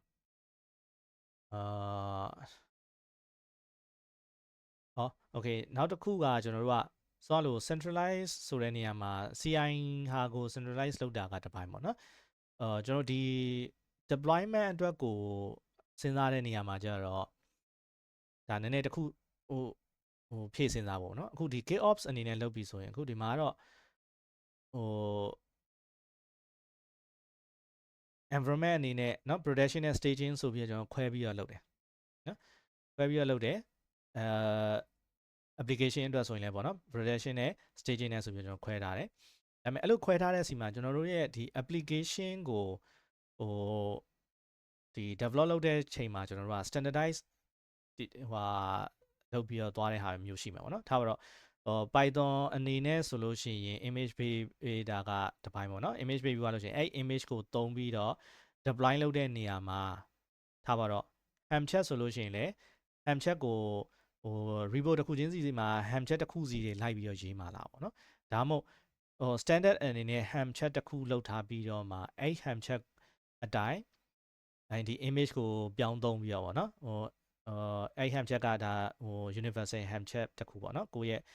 အတွက်ကို standard ham chat တစ်ခုရှိမယ် image ပြောင်းသုံးပြီးသွားလို့ရှိရင်လိုအပ်တဲ့ parameter တွေကလည်းကို standard သတ်မှတ်ထားတဲ့အတိုင်းထည့်လိုက်တာနဲ့ဒီ deploy လုပ်သွားမယ်ဟာမျိုးပေါ့နော်အဲ့လိုမျိုးလုပ်မလားပေါ့နော်အဲ့မှာအားနည်းချက်အားသာချက်တော့ရှိမယ်ဒါထုံးစံတိုင်းပဲပေါ့နော် repo တစ်ခုချင်းစီမှာ ham chat တစ်ခုစီအနေနဲ့သတ်မှတ်ထားရင်ကြတော့တကယ်လို့ကျွန်တော်တို့ကပြင်စရာရှိရင်အကုန်လုံးမှာလိုက်ပြင်ရမှာနော် ham chat ကတီးတန့်စီတွေ customize ဆိုရင်လည်း customize အလျောက်ပေါ့နော်ဖြစ်နေတဲ့ဟာမျိုးဆိုလို့ရှိရင် application တစ်ခုချင်းစီအတွက် customization ကလည်းတစ်ခုချင်းစီအနေနဲ့ကျွန်တော်တို့ကလုပ်ထားတယ်ဆိုလို့ရှိရင်ပြင်စရာရှိရင်အကုန်လုံးမှာလိုက်ပြင်ရတာမျိုးဖြစ်ပေါ့နော်အဲ့တော့ကောင်းတာကကျွန်တော်တို့ base အနေနဲ့အခုဒီမှာလောက်သွားသလိုပဲပေါ့နော် base ထဲမှာကျွန်တော်တို့ကstandard အနေနဲ့ customization ဆိုလဲ customization ဒီ deployment တို့ဘာတို့ standard အနေနဲ့သတ်မှတ်ထားတဲ့ဟာတွေရှိမယ်အဲ့တော့အဲ့ဒါကိုမှကျွန်တော်တို့ဒီသက်ဆိုင်ရာ overlay တွေနဲ့เนาะ app 1အတွက်ဆိုရင် service API 1အတွက်ဆိုရင်တော့overlay တစ်ခုเนาะAPI 2အတွက်ဆိုရင် overlay တစ်ခုဆိုတာမျိုး overlay တွေမှာကျွန်တော်တို့ကပြန်ယူပြီးတော့သုံးတဲ့ပုံစံမျိုးလောက်တာတော့အကောင်းဆုံးပေါ့เนาะအဲ့လိုလုပ်လိုက်ခြင်းအပြင်တချို့ချိန်တွေမှာ maybe ကျွန်တော်တို့က deployment တွေထဲမှာ annotation တွေထည့်ဖို့လိုတာမျိုးတွေရှိနေနိုင်တယ်เนาะ deployment တွေထဲမှာ annotation တွေလိုက်ထည့်ချင်တာတို့ဒါမှမဟုတ်ကျွန်တော်တို့က naming ကိုပြောင်းချင်တာတို့အဲ့ဒါမျိုးတွေဆိုလို့ရှိရင်ကျွန်တော်တို့ကဒီ base မှာသွားပြီးတော့ပြောင်းလိုက်ရုံနဲ့အကုန်လုံးမှာလိုက်ပြီးတော့ပြောင်းအောင်လုပ်မလားပေါ့เนาะအဲ့ပုံစံမျိုးကျွန်တော်တို့ approach ကိုစဉ်းစားဖို့ပေါ့နော်အဲ့တော့label တွေ change နေတာမျိုးပဲဖြစ်ဖြစ်ပေါ့နော် label ထဲမှာကျွန်တော်တို့ကနာမည် change နေတယ်ဆိုလို့ရှိရင် service ကဒီမှာပြောသလို mobile အတွက်ဆိုလို့ရှိရင် mobile အတွက်ကဒီမှာ API 3ခုရှိတယ်အဲ့ API 3ခုထဲမှာကျွန်တော်တို့က mobile app ဆိုတဲ့ label လေးတွေကျွန်တော်တို့ကထိုးထားတယ်ပေါ့နော်project အနေနဲ့က mobile app ဆိုတဲ့ label လေးတွေထိုးထားတယ်ဒါပေမဲ့နောက်ပိုင်းမှာကျွန်တော်တို့အဲ့ label ကိုကျွန်တော်က mobile backend ဆိုပြီးတော့ change နေတယ်အဲ့ခါကျလို့ရှိရင် label ကိုဒီတစ်ခုချင်းစီတွေမှာလိုက်ပြီးချိန်တာမျိုးထက် base မှာသွားပြီးတော့ကျွန်တော်တို့က update လုပ်လိုက်ရုံနဲ့အကုန်လုံးမှာ apply ဖြစ်သွားတာမျိုးပေါ့နော်အဲ့တော့အဲ့လို common အနေနဲ့ဖြစ်တဲ့ဟာမျိုးကိုเนาะ standard တစ်ခုအနေနဲ့သတ်မှတ်ပြီးတော့ဖွဲ့ထားတာမျိုးလုပ်တင်တယ်ပေါ့နော် ham chat ဆိုရင်လည်း standard ham chat တစ်ခုလုံးဟုတ်ပြီးတော့သွားတာမျိုးเนาะဒါဆိုရင်တော့ကျွန်တော်တို့က manage လုပ်တာပိုလွယ်လိမ့်မယ်เนาะမဟုတ်ရင်ကြတော့တစ်ခုချင်းစီမှာလိုက်ပြီးတော့ပြင်နေရတယ်ဆိုရင်အဆင်မပြေဘူးเนาะဒါပေမဲ့cons အနေနဲ့ကကြတော့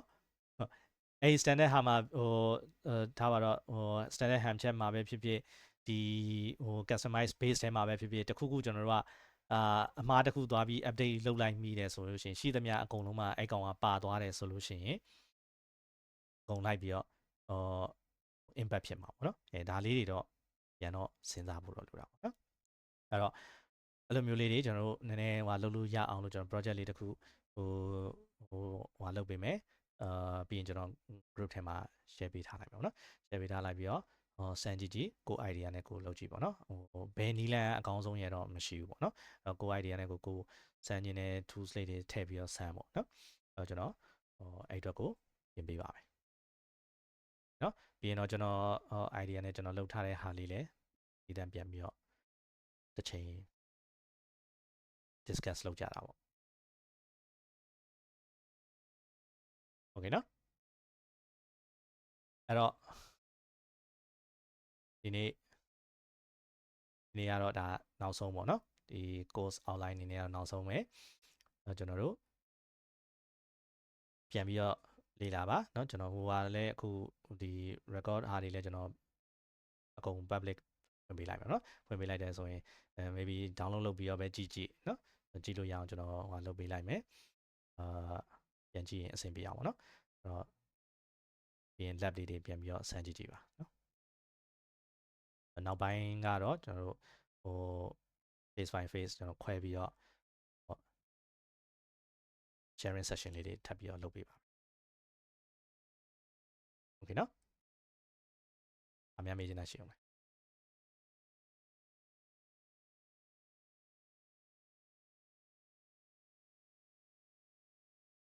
အဲ့တော့ဒီနေ့တော့ဆိုရင်နောက်ဆုံးအနေနဲ့ကိုဆယ်ဟိုအနေနဲ့ပြီးပါပြီဟုတ်မယ်ကျေးဇူးပါ join ပေးရလို့အားလုံး ကျေးဇူးပါ နောက်ဆက်တွေ့ကြပါမယ်နော် ကျေးဇူးပါကို